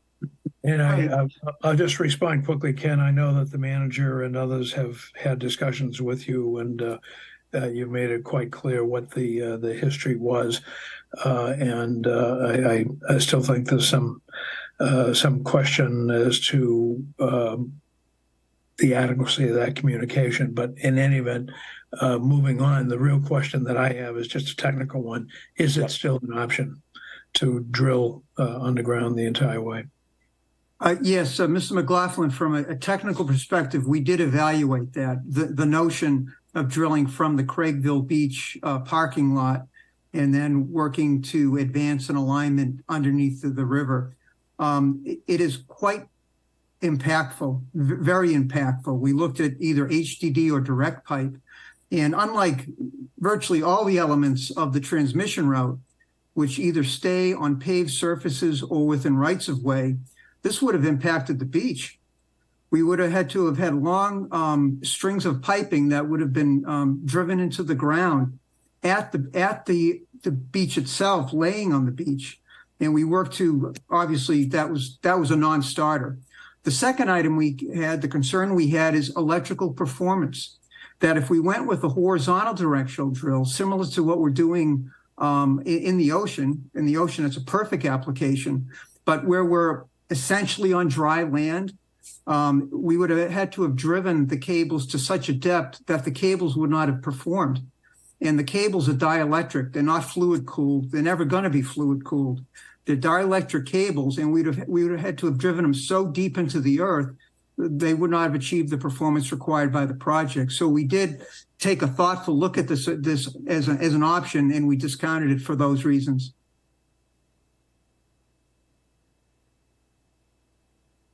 Well, Charlie, did that answer your question? It's an answer that is beyond my competence to evaluate. So maybe we'll have an off-record discussion on that for a little bit more help. Sounds good. Yeah. Thank you. Thank you, Charlie.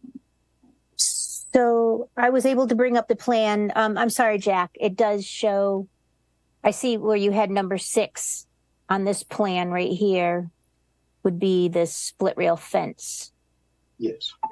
Okay, and then this is going to be the erosion control around. And I guess so the question is, was this erosion control added to the engineering plan? I think that's what Tom was asking. Without looking at the engineering plan tonight, I can't answer that question, but it certainly can be added to the plan set. Okay. Provide it to you. Great. Right now it's not on the engineering plan. Right. Okay. So I am, I'm good as far as this, where the split rail fence is and the erosion control on this plan. So we wouldn't need this one revised. Okay.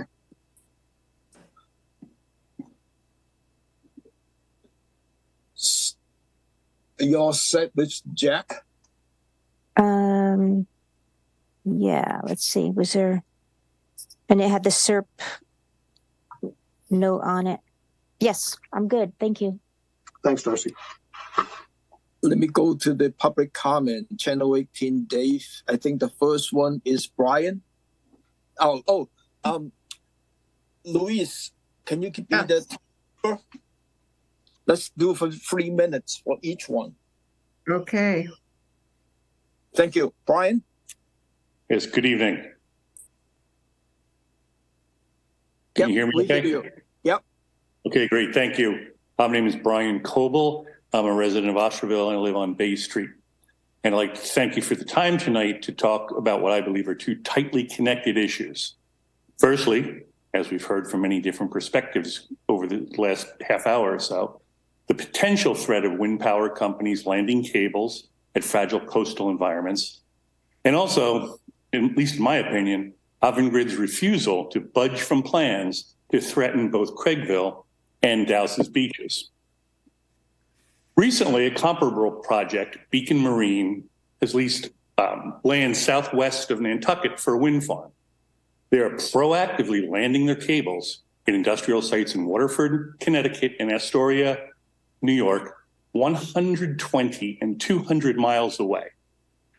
NRG sold the land under the Astoria site to Beacon Wind in September of 2022. Repurposing existing infrastructure is clearly nothing new to the industry, and Avangrid has consistently ignored alternative site evaluation, which begs the question, why? Per the Cape Cod Times article dated July 16th, the new owners of the canal generating plant in Sandwich wrote to the community saying they would welcome the Avangrid cables with open arms and avoid the environmental disruptions to treasured ecosystems like Craigville and Dowses. The canal plant is already operable on a standby mode and capable of delivering 1,300 megawatts to the grid, in excess of Avangrid's plan for 1,200 megawatts. So again, why ignore the preservation value to coastal environments and residential areas when less expensive alternatives already exist in industrial sites? Well, perhaps the protective capacities of Article 97 provide some insight. In June of 2022, Town Council discussed the implications and applicability of Article 97 and approved that it go to state legislature, ceding the protective rights. In August of 2022, Town Council ceded the Article 97 protections and the state legislature approved it. However, in November of 2022, Chapter 274 of the Acts of 2022 mandated in projects such as this alternative site analysis. And I'm quoting those dates and numbers from an email from a town attorney, Karen Nober. Wind power and its effects on the fragile coastline environments is an evolving market and evolving process. Things have changed over the last several months, but certainly over the last year. However, the need to protect the coastal environment should not weaken in the face of supposedly cheap renewable energy. Avangrid claims to partner with Barnstable and encourages open discussion. If so, why continuously refuse to discuss other industrial sites that are and can and should be repurposed? When their PPA agreement became untenable, Time's up. Right. In conclusion, based on Beacon Wind's project, landing cables is viable. Avangrid remains fixated on Craigville and Dowses Beach, and I ask that the commission work with town council to stress alternative site evaluation. Thank you very much. Thank you, Brian. Second one, next one is Larry.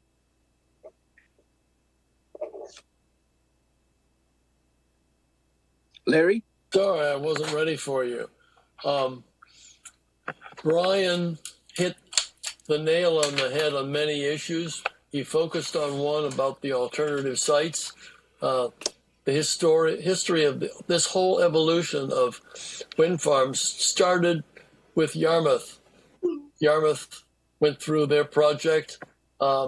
They shot it down, and surreptitiously, people at the town of Barnstable moved it over into Lewis Bay. Now, that being said, as a starter, I submitted today, and I made it clear that because the timing of these question and answer responses from Avangrid came in on the date of the 25th of August, but it wasn't really circulated until August 31 or September 1. And then I was out of town over the weekend. But I put together a very detailed responses to each of the comments. I've sent it to all members of the commission except the new member who I don't know the email address for. One of the issues in there, and I'm going to tell you which comment it is. Bear with me just a second to find it. Talks about just exactly what Brian just talked about. It is comment number 3. And I said, all these alternatives were discussed and presented behind the scenes or without, just with Avangrid or somebody else on their behalf, just finding out which ones they were going to go with. There's been no open discussion about all these alternatives. My comments point about all the other stuff that's been done behind the scenes. This has been a long-standing pattern of this project. It started with Couples Beach, and it seems to be, oh, we got away with it once, we'll do it again. I have submitted this. I presume that there should be a continued hearing, and I will go through everything. The rest of the commission can read it, but it's going not only part of the file, but it may go public. So at this particular point, the whole question and answer situation from August 8th was a series of partial questions and structured evasive answers. So I'm openly critical of it. I have no shame of doing that. And I've given reasons why it is vague. So Brian Coble, you nailed it. You opened the door. And I think this is where we need to go from here. Thank you. Next one is Shelley. Stirring. Domain. Hi, thank you, board, for letting me speak. This is very upsetting. I just can't even imagine why we are even contemplating this project. First of all, Avangrid is new. It's a new company. They've never done this before. This is an experiment with our town, and it affects a lot of people in this town. Solar energy is never, ever, wind power is never, ever going to take the place of oil and other natural sources of power. It just isn't there yet. What happens when the materials run out? The materials used in these wind farms come from China. We're not really a great, friendship with China right now, but also they are also deforesting the rainforest because of the balsam that are used in the windmills. Nobody seems to know that kind of stuff. I just can't even imagine this. Last time I sat in, nobody had questions. These are young kids. They've never done this before. And this is an experiment with our town. We can only lose on this project. I wish I were on your board because I would put a big fat X right through this whole thing. There's been a lot of under the table. It's like smoke and mirrors. It's like a done deal and smoke and mirrors. And I hope the board is up to counteracting the smoke and the mirrors. We should be not having this in our town. First of all, New Bedford was one of the options, and it's an already industrial town. All this power is also going to Rhode Island. So what do we have to gain by putting it into our town? We're not even getting the energy. This is, I think, ridiculous. What happens when these metals run out? We let them just, the windmills just sit there and crack and, fall into the ocean. What happens then? I'm also not happy with the mitigation or lack thereof with any problems. Nobody anticipated any problems at the last meeting that we spoke to them. So, until mitigation happens, I just would not even consider this project. It's ridiculous. Thank you. Thank you. Next one is Bob. Yes, good evening, commissioners. Before I start, I have to say I'm somewhat stunned that the commissioner allowed Mr. Sampu to lecture us all on his opinions as to the public's motives for being on this call.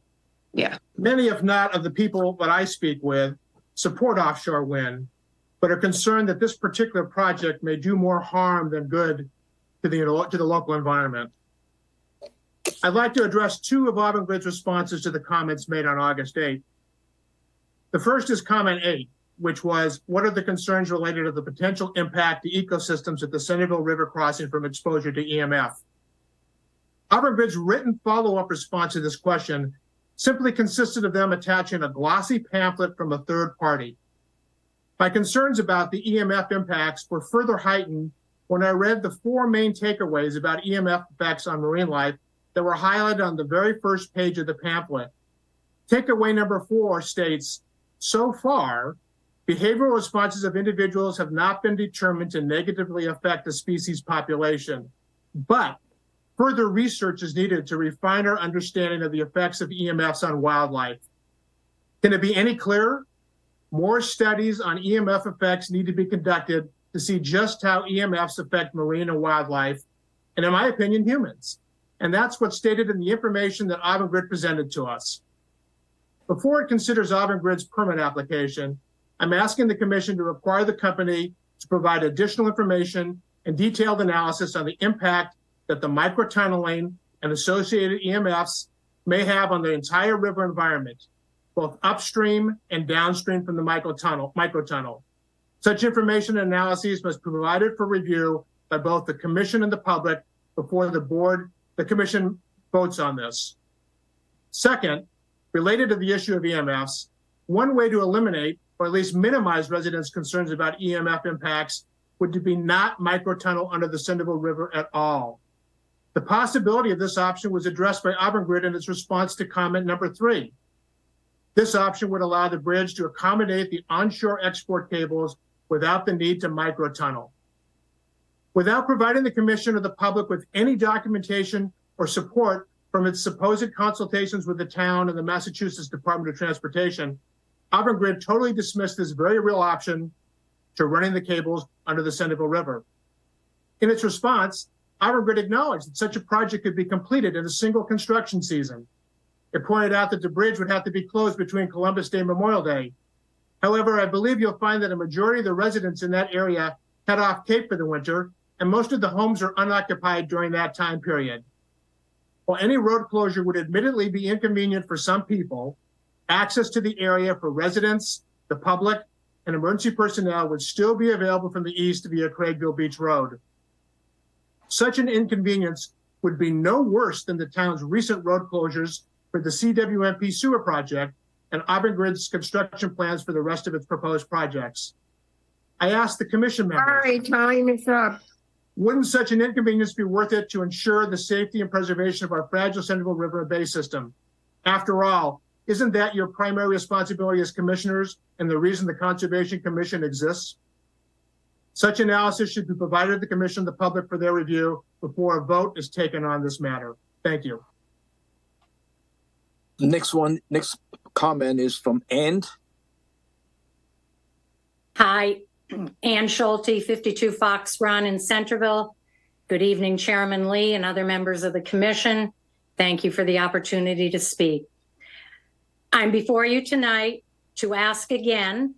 I did look at your site, which included some of the Avangrid and the commission's responses to questions asked at the August 8th meeting, and did not see any reference to any questions asked previously about protection of the mountain plover. At the time of the last meeting, the Cape Cod Times had reported on August 2nd of a sighting of a mountain plover in the Craigville Beach area, which was described as a sensation for bird watchers and a lifer for others. Given the care and concern our town takes on trying to protect the piping plovers, closing certain beach areas, the lack of raking of beaches so as not to disturb a nesting plover, the cancellation of fireworks, etc., I'm wondering if the newfound appearance of the mountain plover will warrant adding additional safeguards to protect this threatened species as well. I'm not sure if this is a one-time occurrence or if more will follow, Given climate change, one never knows. But given the direct proximity to Craigville Beach and the piping plovers and the siting at the Centerville River and not the beach, I think Avangrid owes us an explanation, and the BCC should require Avangrid to explain what precautions exactly will be taken to protect these birds, as well as all of us human folks. As an aside, the other day I was driving over the bridge and saw several kids jumping off the bridge into the river, where I think would be extremely close proximity where the proposed micro tunnel would go. While the kids, we all know, are not supposed to be doing that, I think any of us who live here know that they've been doing it for generations and will probably continue to do that. I won't ask what impact the EMF may have on humans swimming this close to a micro tunnel is, but instead we'll ask all of you, would you allow your kids or grandchildren to swim in the area of the proposed electrical lines? And if not, why not? Thank you for your time. I appreciate it. Thank you. Next You're one welcome. is called. You're welcome.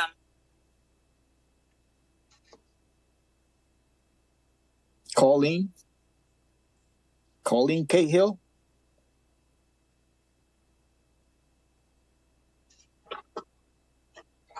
Hi. Yes. Can you hear me? Yes.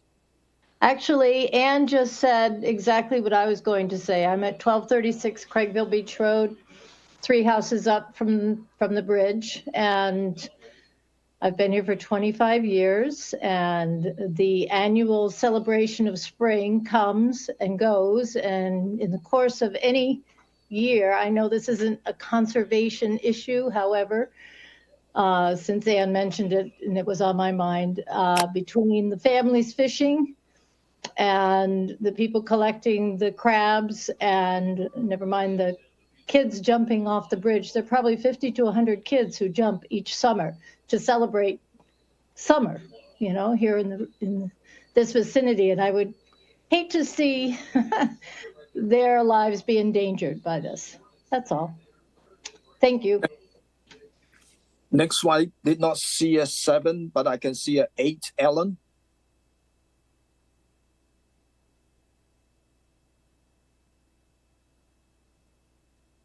Hi, can you hear me? Yes. Okay, hi, thank you very much. My name is Ellen Nozzle. I live on White Oak Trail in Centerville. I just wanted to say that I have a couple of comments, and I would like to end with a question that hopefully someone from Avangrid can answer. Says, without this commission's approval of the microtunneling of the Centerville River, Park City Wind cannot move forward, literally or figuratively. This is a pivotal decision that impacts our community, environment, and Avangrid's ability to move forward with our other projects. This is the line in the sand. Once you cross it, you can't go back. In a July 2023 Avangrid meeting, Patrick Johnson said, quote, "We are asking a lot of the town of Barnstable," end quote. Indeed, Avangrid's asking for the town to put trust in a company that has boldly made this statement in their response to comment 15 in this recently submitted document. Quote, "The installation will have no effect on the habitat provided by the Centerville River watershed estuary as a whole," end of quote. That is a statement that is only provable when something goes wrong. And that is why the town and the commission should respectfully consider that the microtunneling is part of a project that will have an impact on the entire Centerville River watershed. It is not an isolated event.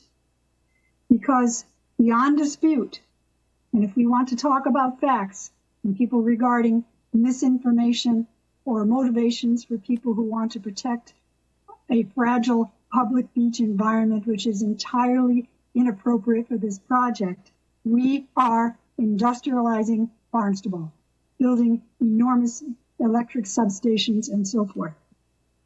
My question to Avangrid is this. In an August 2023 meeting for Commonwealth Wind, Avangrid said they had originally considered bringing that additional 1,200 megawatt project into Craigville Beach as well, but there was not enough egress. I want to know what they mean by not enough egress. Does that mean they couldn't put extra lines under the Centerville River, or is there some other logistical impediment of the Craigville Beach location that we could consider as well as for this Park City Wind project? Thank you for your time. Thank you. Next one is Hector.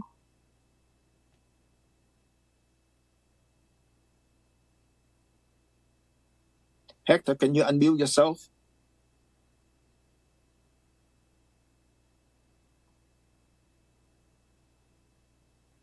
Tom, did you call for me? Yes. Yes, thank you. Thank you, Tom Lee and other commission members. I'm Hector Gunther. I live at 45 Deerfield Road in Osterville. And I just want to make a comment and then I have a question. My comment is that these three proposed wind power projects and the associated cable landings in Barnstable are the biggest thing to happen in this town in the last 100 years.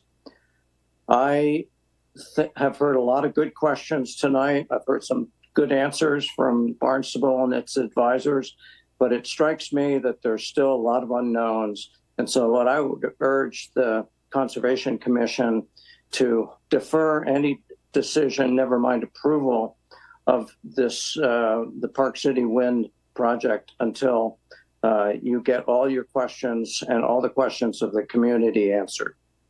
So it strikes me that that is just the most prudent thing to do. My question regards the Army Corps engineers review of the project. It's referred to in comment number 13 of Avangrid's August 25th supplemental filing. I'm happy to hear that the Army Corps is involved and will be reviewing this project. That's a good thing. However, we've gotten no details or status update on the review provided by Avangrid. This review of the project and its impact on the fragile Centerville River and Three Bays estuary environment is critical.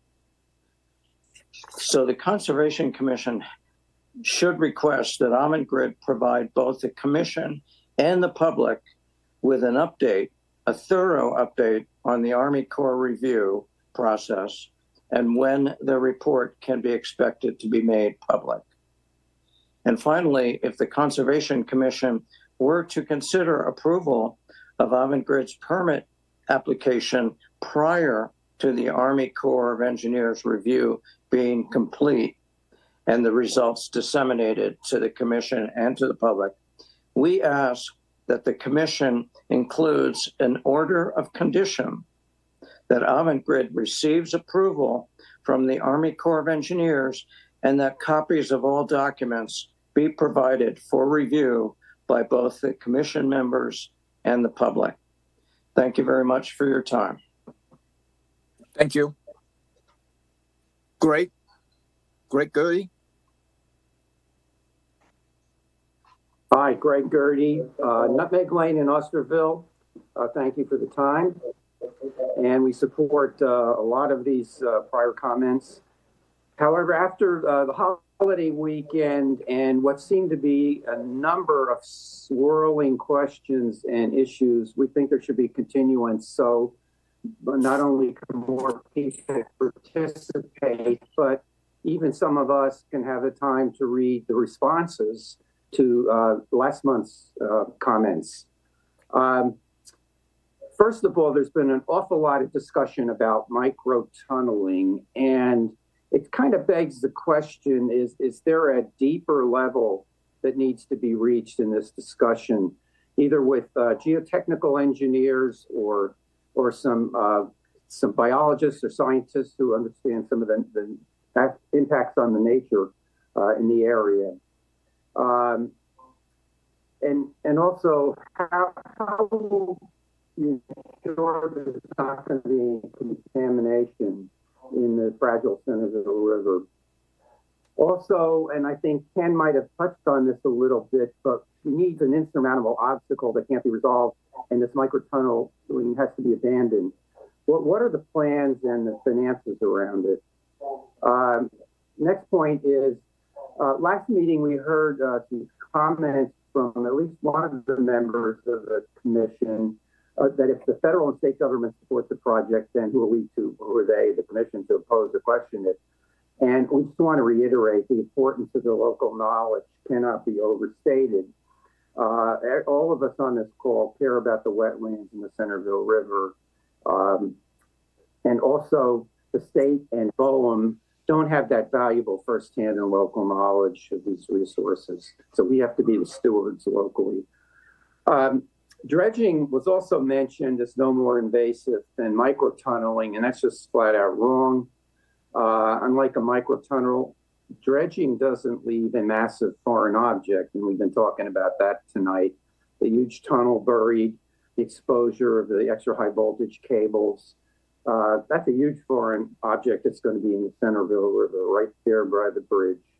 It's going to disturb the river and the marine life, and a shallow burial level of 10 feet. Also, what happens if there's rising sea level? What if a hurricane hits Centerville? There hasn't been a lot of discussion about that. What's going to happen to the tunnel?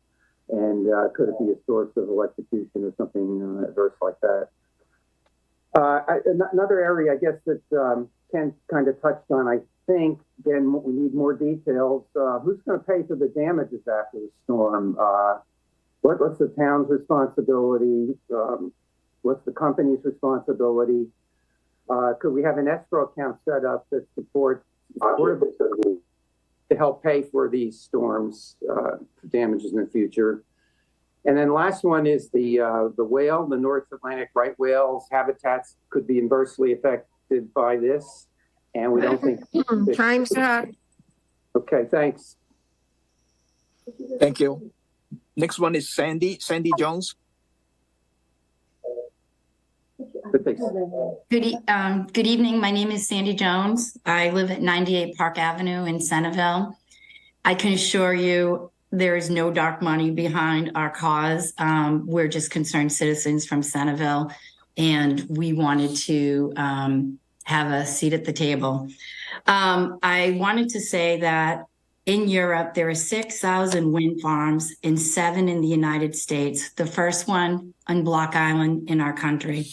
As far as EMFs, University of Rhode Island is world renowned, as mentioned.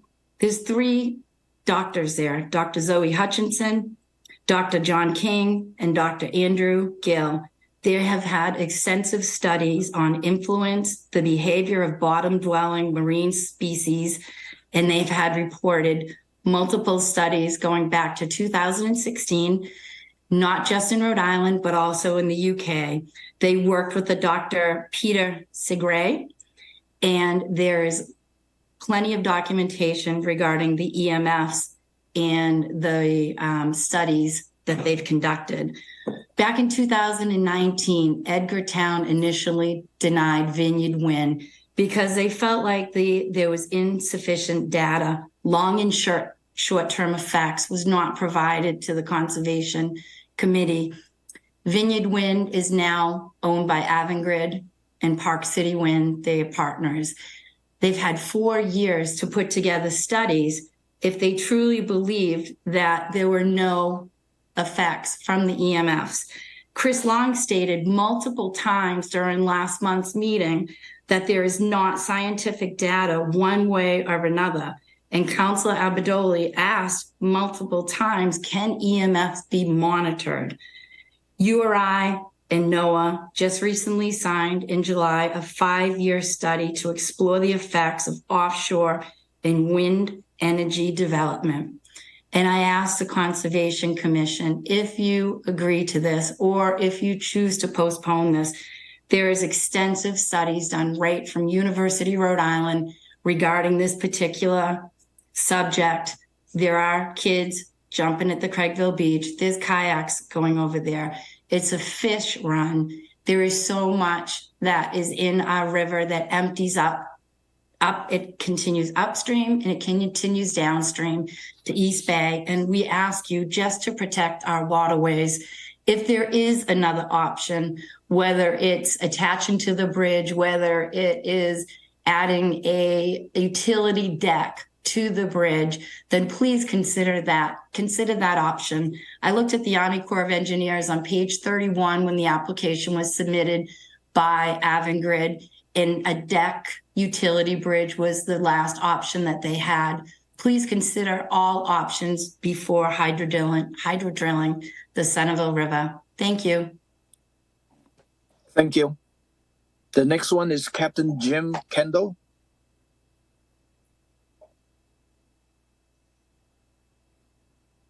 Yeah, thank you. My name is Captain Jim Kendall. I live here in New Bedford. I'm a former fisherman, and I currently serve as a fisherman's representative to several of the offshore wind developers. As such, my role is to bring to their attention some of the issues that the fishermen have. And I'm not wishing to comment on any of your issues here with both of your presentations here today, but I would like to point out a couple of comments that Commissioner Sampu made or didn't make. He made some relevant points about the people who are in opposition down in the area of New Jersey and Cape May and some of the other beaches down there. But he also omitted to point out that there's been many requests for necropsies on the multitude of marine mammals that have been showing up unexpectedly, and really as a surprise, because it's never been quite to this amount of deaths of marine mammals that are unexplained. And for some reason or other, BOEM and NOAA have more or less refused or neglected to do any necropsies on this situation to either prove or disprove the impacts of offshore wind. It doesn't help any one of us on either side of the issue to not to be able to explain certain circumstances like this that happen way beyond their normal numbers. So I would point out that the commissioner follow up if he's going to make a point for offshore wind and wind coming through your town, that he finish up with all the facts, like he was mentioning that they weren't being produced or offered up on actually in the beginning of his presentation. I wouldn't call it an argument, I'd call it a presentation. So that's basically his choice. I'm a former fisherman, so I'm very cautious and I'm protective of the fishing industry, and I'm sure that's noted. But like I say, if we're going to have arguments pro and con for this, we should present all the information or the best information that we can. And I want to thank you for allowing me the opportunity to comment on your program. Thank you. The next comment is from Joanne O'Connor. Thank you. Can you hear me? Yes. Okay, great. My question is regarding the planned 10-foot depth of the microtunnel. In Avangrid's response to comment number 4, will installation of the duct bank beneath the river conflict with dredging activities? It simply stated that Avangrid has consulted with the harbor master and understands the town does not have plans to dredge the Centerville River in the vicinity of the microtunnel. What does consulted with the harbor master mean? Was that a phone call, a meeting, a written letter? Second, it says it understands the town does not plan to dredge the river. What does understands the town doesn't have plans to dredge the Centerville River mean?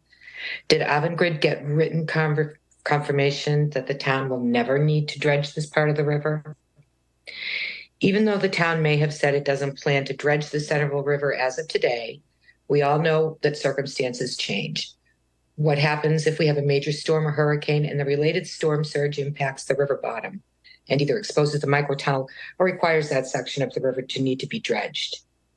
To dismiss the issue of the microtunnel depth by just saying the harbor master understands the town does not have plans to dredge the Centerville is like Avangrid's response when other questions have been asked for which they don't have or don't want to answer. And that response has been, we don't anticipate a problem. I asked the Conservation Committee to require Avangrid to provide documentation available for public review that details 1, any consultations it or its representatives had with the harbor master regarding dredging of the Centerville River, and 2, the town's statements and position on the current and future needs to dredge the portion of the Centerville River in the vicinity of the proposed microtunnel, as well as its position, if any, on the appropriate depth of the microtunnel under the Centerville River. Thank you. Thank you. Could we get your address, please? Joanne, could we get your I'm address? sorry, 555.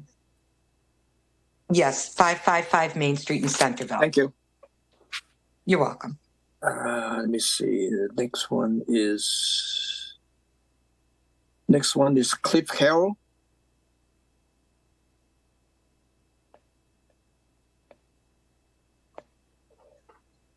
Yes, sir. Good evening, Commissioner Lee and the rest of the commission. We'll try to make this quick. I know that a lot of the points made last week were ignored by Avangrid in their responses, so I don't expect to get any tonight. A couple of quick comments. The first one is I think that it's not right that Avangrid didn't get their comments back for a review until pretty much almost Thursday to Friday night of this last weekend for the average person that had access. One of my questions, and this is probably to Commissioner Lee or the board, is this the only conservation permit that Avangrid will be applying for in this entire process? Or are we simply looking at this one particular area? If this is allegedly the only conservation or the only time they're coming through conservation, I would like someone to explain why the Conservation Committee is not paying attention to the well fields, well protection zone of the other end of this cable, which is connected to this exact same project. From the time you pass the Craigville Beach, Town Beach on Shoe Flying Hill Road and go all the way up the hill to the Craigville Beach Motel, that entire area is designated as a Massachusetts Wellhead Protection Zone. It's up gradient of the lake, it's up gradient of our wells, and it should absolutely, I think, be under conservation's peruse, and I'm not quite sure why we're ignoring that important issue.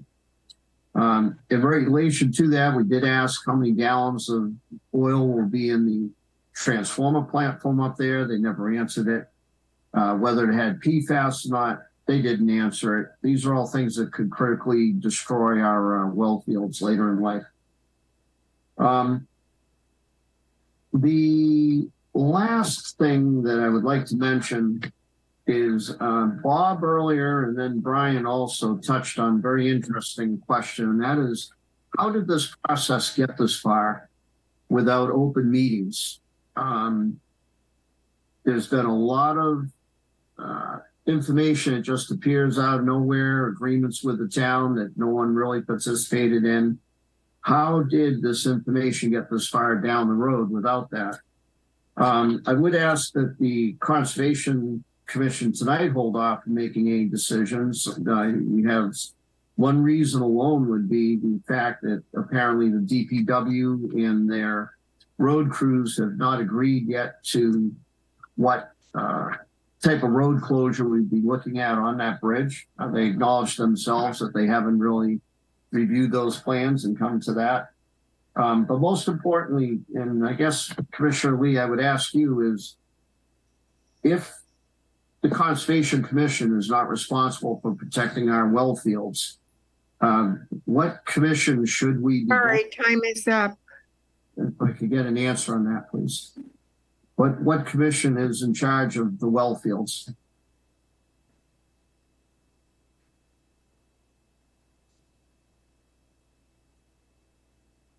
I am not sure how to answer that question, because in the sense that when people are designing the transmission phone on the transformer, they have a certain standard engineering design stuff for the containment and so forth.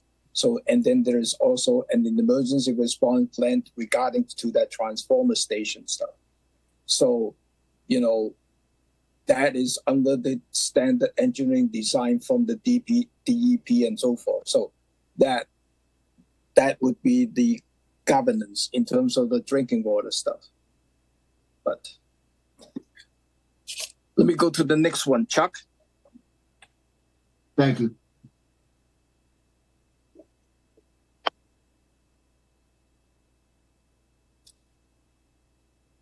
Good evening, everybody. Thank you for the opportunity. My name is Chuck Tuttle, 8 Wilton Drive in Centerville. Can you hear me? Yes. Yeah. Great. We are all advocates of clean energy. By the way, I've been in Centerville since 1964. We are all advocates of clean energy. The project in question is proposing to produce expensive energy for which there are no buyers. They have no power purchase agreement contracts, is my understanding. Indeed, they just agreed to pay millions of dollars in order to get out of their original power purchase agreement contract. Avangrid is in court with the Edgartown Conservation Commission because of their lack of transparency. That is exactly what is happening here. Avangrid cannot control the negative effects of their project on our environment. There is no bond in place to cover remediation of any damage to the environment and wetlands. An insurance policy is not a bond. Cape Wind was a hugely bad idea, taking advantage of legal loopholes. Avangrid is not a social service. They are here for profit. It is remarkable to me that this project has gotten this far. 550 megawatts, that's 5.5 million watts of power beneath our residential neighborhoods and Centerville River is a bad idea. To put it in perspective, the island of Nantucket, at peak load, high season, max power, the whole island uses 55 megawatts. We're talking 550. It's crazy.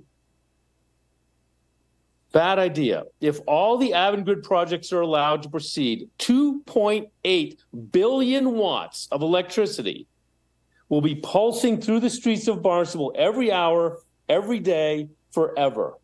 That's like having a dozen high voltage wires under your house.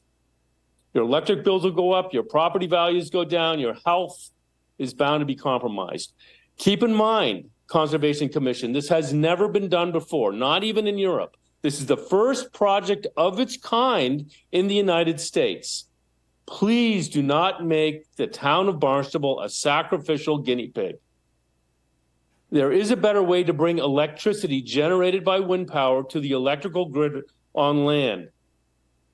It's called the planned approach. The planned approach is an electrical superhighway that takes energy from the various wind farms and brings it ashore at power plants like the power plant at Cape Cod Canal or the decommissioned Pilgrim Power Station in Plymouth.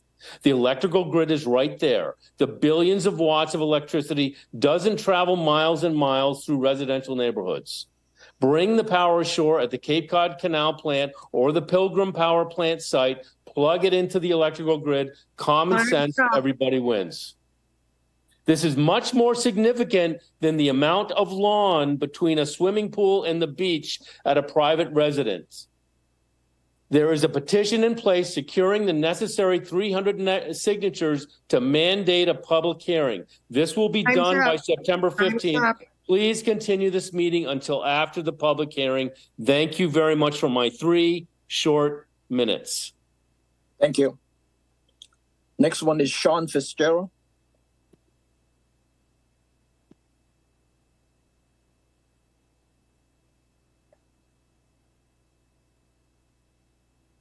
Sean, can you unmute yourself? Yeah, I'm here. Sorry, just trying to unmute. Listen to some of the people tonight. My question is for the commission. Kind of what Chuck touched upon. If there's no power purchasing agreement in place, we should just. I would hope the commission just kind of not approve anything until they get their act together? Why are we forced to make all these decisions on these on this important route going under the river? If that doesn't work, we go over the river around on the bridge. There seems to be plenty of other alternatives. I would just really hope that at this point that the commission just deny everything, let Avangrid get their act together before we make any decisions. That's all I have to say. Thank you. Thank you. Next one is Craig Tamish. Hi, Craig Tamish, 40 Wilton Drive in Centerville. I just would like to say that the comments are right on about the lack of the power purchase agreements. And it's my understanding that Avangrid is going to have to rebid the entire project as far as the leasing goes also. So why would you be making a decision on this project if, in fact, they don't have the proper agreements and lease agreements and power agreements in place to go forward with the project? When that's in hand, I think it's the time to discuss it. Thank you. Thank you. I think that's all the public comment that I have on the screen.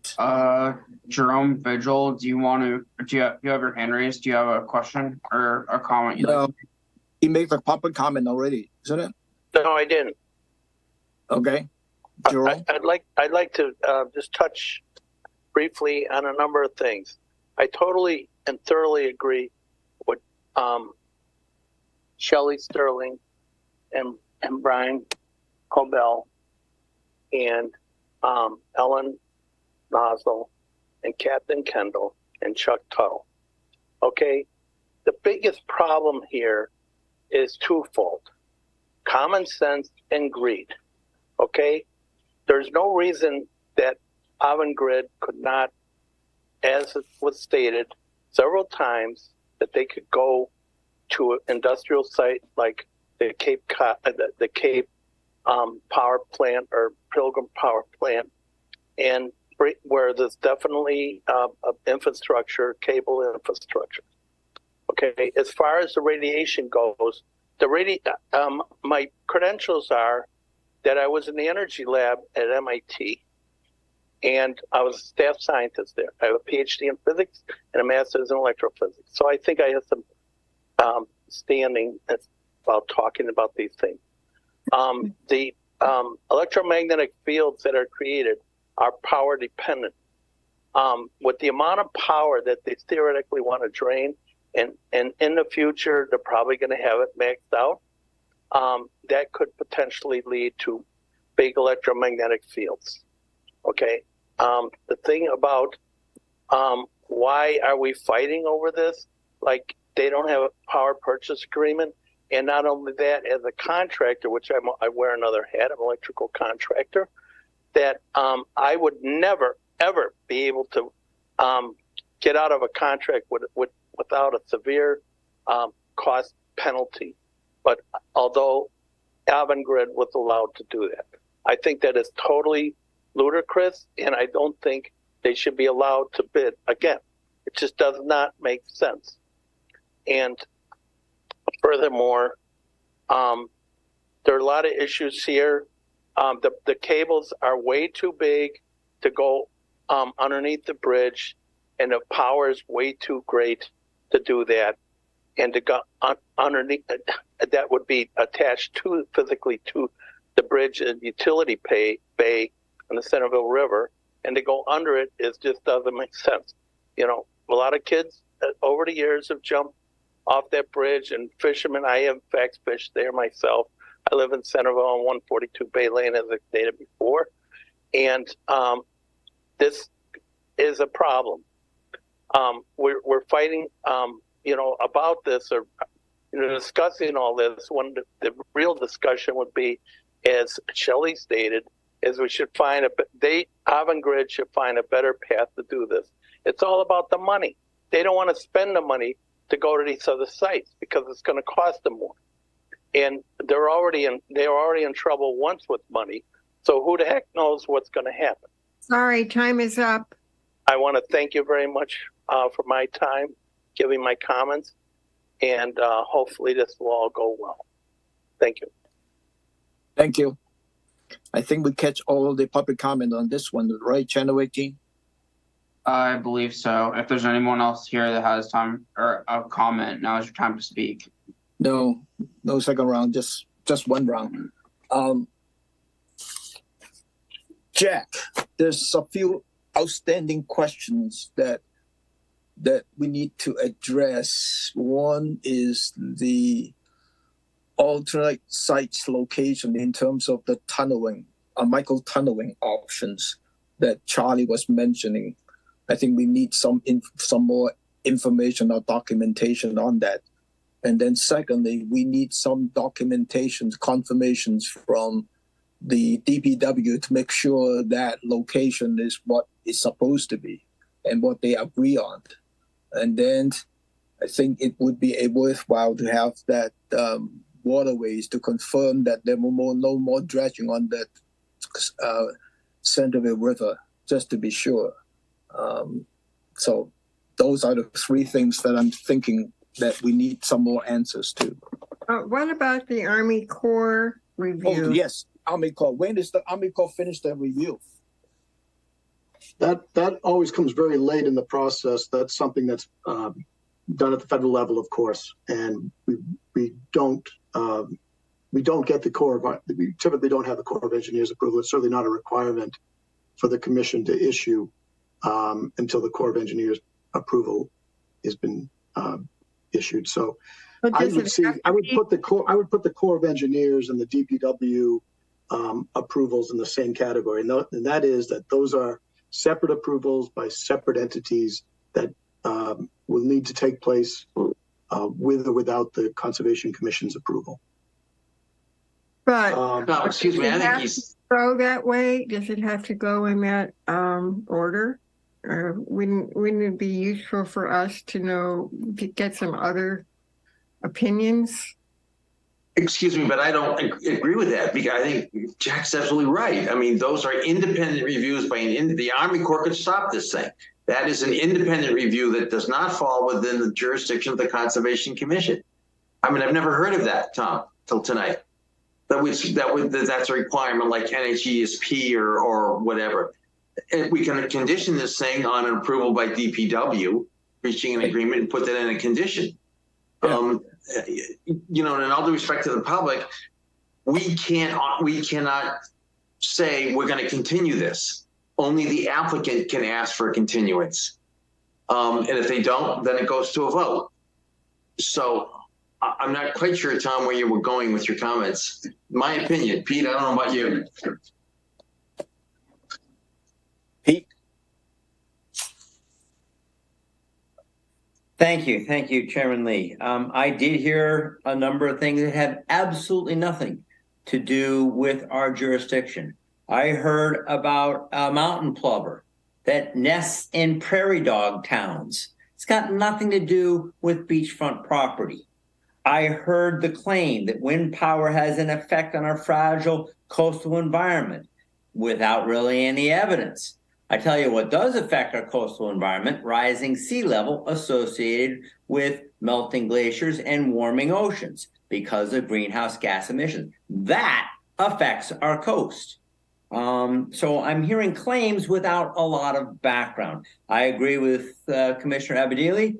I don't think we need to continue to delay this. Again, getting Army Corps information or worrying about financial stability, we've never done that before.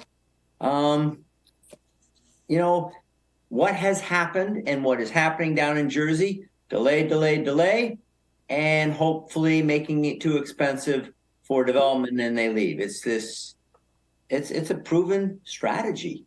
And I think we have enough information in front of us to vote on this. Thank you. Thank you, Pete. Angela?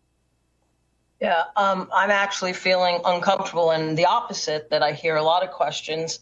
I think we need a revised plan at Short Beach. I too am a science teacher and believe in green energy and wind power, but I'm not sure I understand the rush. I'm not sure I understand that all the questions have been answered. So I do not like moving forward and just voting this through. That's my opinion.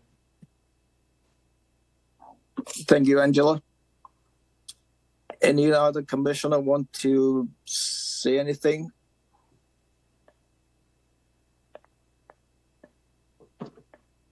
Where's George Gilmore? Did we lose him? Oh, George is here. I'm here. Oh, there you are. Okay. So, Mr. Chairman, if I might, I'd like to suggest that we attempt to answer any lingering questions regarding the alternative of the horizontal directional drill from Craigville Beach this evening. We did submit some information in our supplemental package with the response, the alternatives analysis, which did include a discussion of that alternative, but perhaps some additional testimony this evening might provide enough information for the commissioners to feel more comfortable with the selection of the microtunnel as a preferred alternative. Concerning the dredging issue, I myself spoke with the harbor master about this very issue myself, and that was prior to the meeting that was held with the Waterways Commission concerning the project. We discussed specifically the issue of dredging, and it was his firm conviction that there would never be any dredging proposed in the Craigville River upstream of McCarthy's Landing, which is about 1,800 feet to the west of the microtunnel crossing. That's the end of the marked navigation channel for the Centerville River, and that's as far as the town would ever dredge. So the concerns of the Waterway Commission reflected that they were primarily concerned with navigation by kayakers, canoeists, and other small boats, not by any deep draft vessels. So with that, I'd like to just ask Mr. Chairman if you think it would be appropriate for us to discuss that alternative a bit more before we seek to close this hearing this evening. I think we should. Okay.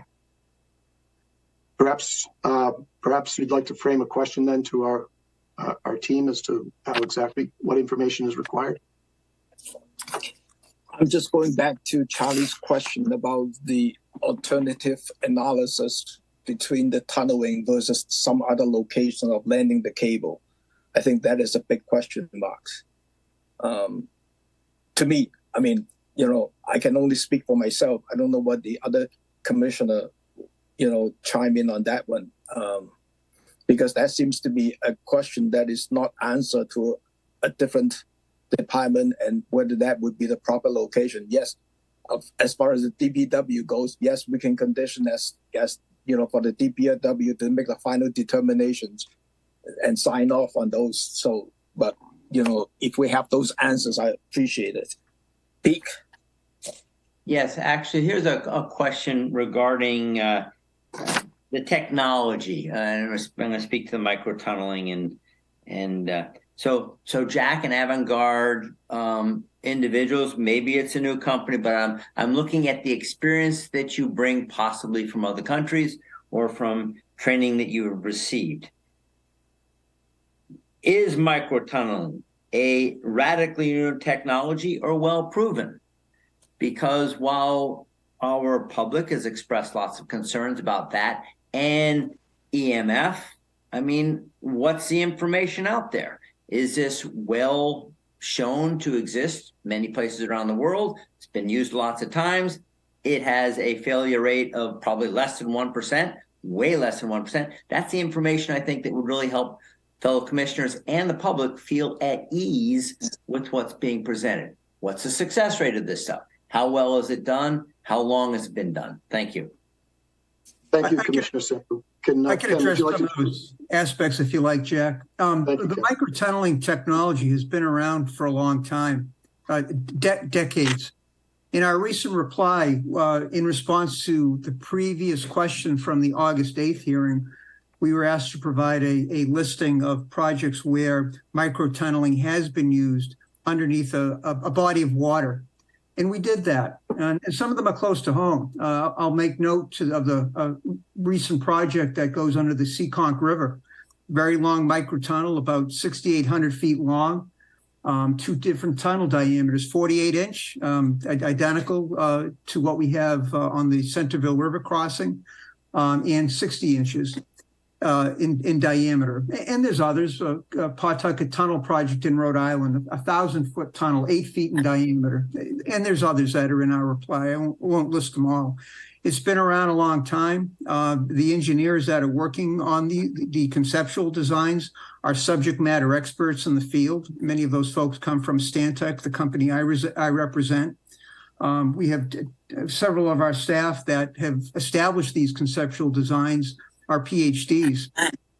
As the process advances, Avangrid is only talking with construction companies that have demonstrated experience in this field on exact same applications with very solid quality assurance and quality control procedures through the engineering, procurement, and construction processes. So it's a tried and true technologies, and Avangrid is following the state of the art protocols for this microtunneling technology. Thank you. George? Yeah, I have just two quick questions. If you could comment on the kids swimming and the effects of EMF. Right, maybe Chris Long, please. Yes, I can comment on those questions. And as I've discussed before, similar to other types of conductor configurations, for the microtunnel, magnetic fields diminish very rapidly with distance as you move both laterally away from the locations of the microtunnel, as well as when you move vertically, such as within the water column. So that being said, I mean, even at the river bottom, for the case of the minimum burial depth of 10 feet for the microtunnel, magnetic fields at the river bottom will be below human health-based guidelines. Magnetic fields will be even lower as you move into the water column, where people may be swimming or jumping into the water. We're talking about magnetic field levels that are below human health-based exposure guidelines. Okay, and then second question, can you comment on the URI EMF study that one of the people commented about? I'm not sure specifically what study is being referred to. I can comment about one of the public commenters discussed the document that was provided by Avangrid in a response as a glossy pamphlet. I can talk a little bit more about that document. That document was authored by researchers at the U.S. Department of Energy's Wind Energy Technologies Office, the National Renewable Energy Laboratory, and the Pacific Northwest National Laboratory. And it was published as part of the U.S. Offshore Wind Synthesis of Environmental Effects Research Program, the SEER program. I would describe it as a technical brief rather than a glossy pamphlet. It reviews the state of the scientific knowledge regarding the potential for adverse harms to marine life from electric and magnetic fields from submarine cables. The document was peer-reviewed. In fact, at least one of the peer reviewers was one of the researchers at URI, mentioned by one of the other public commenters. So this pamphlet, technical brief, which was published in 2022, it discusses, the body of available research, and I'm assuming it discusses whatever URI research study was referred to. I apologize. I'm not sure specifically what that study was. Thank you. Any other, Bill? Yeah, I haven't said a word on this project yet. A month ago, someone brought up the question of well fields, talking about PFAS, oil and whatnot, and the contamination of the groundwater. I think it's important for the public to know that we don't have jurisdiction over that. You have the DEP, you have the EPA dealing with things like that. If we had oversight of groundwater throughout Barnstable, we'd be talking about who knows, everything would come under our jurisdiction, but they don't. You basically have the 200-foot riverfront area. You've got the buffer, the 100 feet. And it doesn't, unless there's a wetland, we just don't have that jurisdiction. But other agencies, like I said, the DEP, the EPA, would be dealing with drinking water and impacts. That's not our charge. Whales, we have NOAA that deals with that, National Marine Fisheries Service. We're not, and the wind, the actual windmills are out in federal waters. We aren't dealing with that. The subject of dredging at the bridge keeps coming up. I want to say I have a PhD in fishery science, and my expertise, and I developed a national reputation for hydraulic modeling and the impacts on fisheries. I was a river rat. I modeled rivers. And I tried to say at the last meeting that it doesn't make sense that you're going to have a dredging project at that bridge. If anything, at a bridge where there's a constriction, you're going to end up having a scour. If you had like this, 500-year or 1,000-year flood down the Centerville River, you would have scour. You would not have the deposition that would warrant dredging. So I'm not sitting back here going, I don't understand dredging. I get it. And I can't imagine that area is going to be dredged. Natural Heritage program for the Mass Division of Fisheries and Wildlife provided a letter talking about conditions for endangered wildlife, and I don't think you read that tonight, Tom. But there are conditions to deal with the piping plover. Our commission does not have the authority when you have threatened and endangered species. That's a state function. And so if the state has an issue with that, we basically have to listen to them. So, I really feel personally, you ask Pete, he goes, let's vote. And Angela goes, I'm really concerned. I would say I know that a lot of people have a lot of concerns, but I think within our jurisdiction, I'm comfortable with going with this project, despite the boos that everyone's going to be throwing up. Thank you. Thank you, Bill. John? John? You're on mute, John. We can't hear you. Yeah, I'm sorry about that.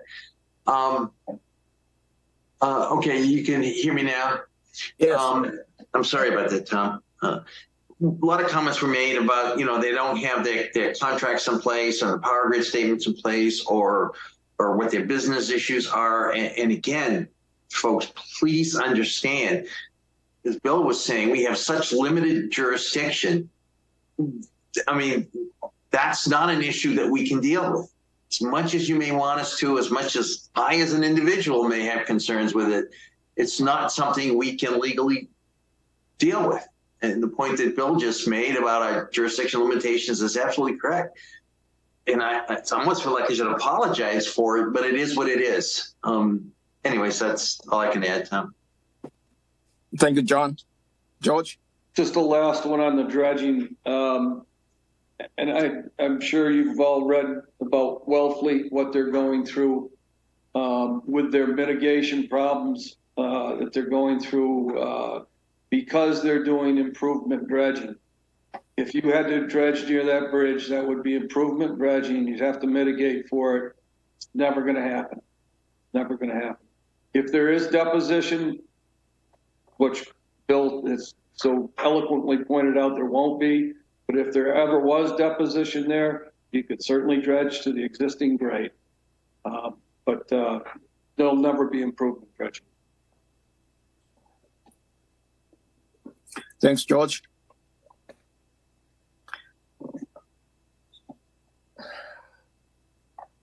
Should I try to do some special conditions on this? Tom, the other question I'd ask is whether you feel that we need to spend time drafting the conditions and take this under advisement. Do you feel that, or you and Darcy feel that you need to do that? That's a question for you and Darcy, because the burden falls on you folks to draft the initial order. I think I need some time to draft that special conditions. So my inclination is go to take this under the advisement. That would make sense to me because it's complex. We got a lot of conditions to put in there. There's a lot of issues to be addressed in the order. So I think you need the time and the resources to help put that together. I would guess, Tom. Yeah. I agree with Tom. I have like a draft laid out, but there's some other conditions that need to be included in there. So I don't want to rush this and make mistakes in terms of missing some special conditions in there. What about then a motion that said we would close the public hearing and take the matter under advisement, the decision to be issued within what, a week or 2 weeks, whatever? No, I want to close the public comments and then take this under the advisement and then come back on the 19th for the final vote with the special conditions. Because we have 12 on the we have 12 for the 35 Scudder, and then 19 with the Park City Wind. Then we can close it out. So you close the hearing tonight and take it under advisement with an issue with the decision by what date? 19th, September the 19th. So, Jack, is that acceptable to you? Yes, if I understand correctly, we are closing the hearing. Right. Commission is taking it under advisement with a decision by the 19th. Tom, Right. can I, Charlie, could I just make a recommendation that you don't close the public hearing until the 19th? We have had several instances of constructive approvals where one thing or another happens and we don't have time to complete. This is a big decision. It's going to take a lot of staff work. It's going to take legal review, et cetera. And to the extent that by the moment you close this decision, that clock is ticking to get a decision issued. And we've gotten this far. The concerns are well spoken, and I would respectfully recommend that you not paint yourself into a corner by closing the public hearing. The moment you do that, we're up against the time deadline to issue that final decision, and I would suggest that that we not be rushed in doing so. So, Charlie, it's just as you know, Charlie, if then it's still open for all public testimony, public hearing, more evidence, et cetera, it's still an open hearing. Secondly, the only one who can ask for a continuance is the applicant. So I was just going to, and I appreciate that, John, at least on the point of being very cautious about giving yourself the time to do this thoroughly. I would ask both Jack and Ken Kimmel for their assent on a continuance to the 19th, with the understanding that the public comment will close on the 19th, and that you will then move and not be repetitious, and that secondly, you'll have every intention of at that point voting on a well thought out draft decision that can be vetted among the committee and close it out in that fashion. So may I offer kind of a friendly amendment to that suggestion, which is I think you can close the hearing tonight. You'll make your efforts to draft the decision. If it turns out that you're not done and you need more time, at that point we can extend that time. But I think you have heard the testimony, and I think you were ready to close the hearing. And now it's not a matter of getting more information. It's just a matter of making sure that you have enough time to draft the conditions that you want to draft, and that's what I think Charlie is getting at. That can be handled in the future if you need more time to draft the conditions. That's fine, but we would like the hearing to close tonight. We think that we've provided a lot of information, so is the public, and I think you have what you need to close. I can't speak for the committee, for the commission rather, on whether you've got enough in front of you or not, but there were questions that seem to be unanswered even at this point. Whether there's an opportunity to get clarity. If you close the hearing, you'll be constrained in that regard. But if you decide to go with Ken Kimmel's suggestion,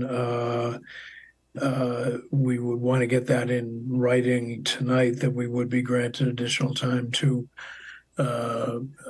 prepare a written draft if necessary. I think with the amount of time that you should have enough time to do so, but travel, illnesses, and everything else seem to get in the way of the best laid plans. So if we could do it in that two-step process and you want to go with that, that's fine.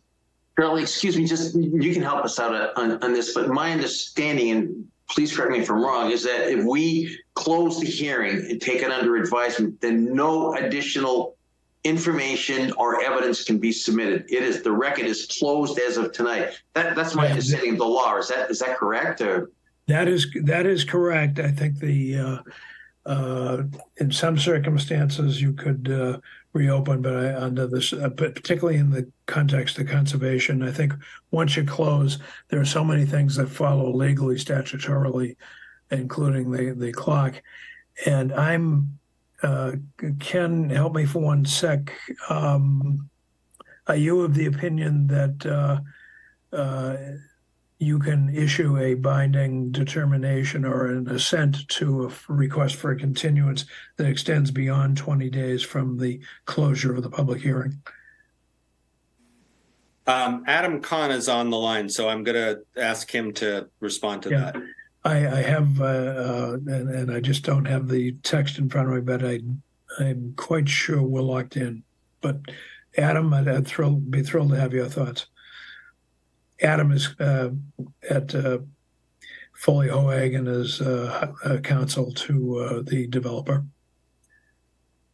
Good question, Charlie, because once I take it under the advisement, within 21 days, we have to issue the determination on that. So if we need additional time, then would be the applicants to agree with that continuance.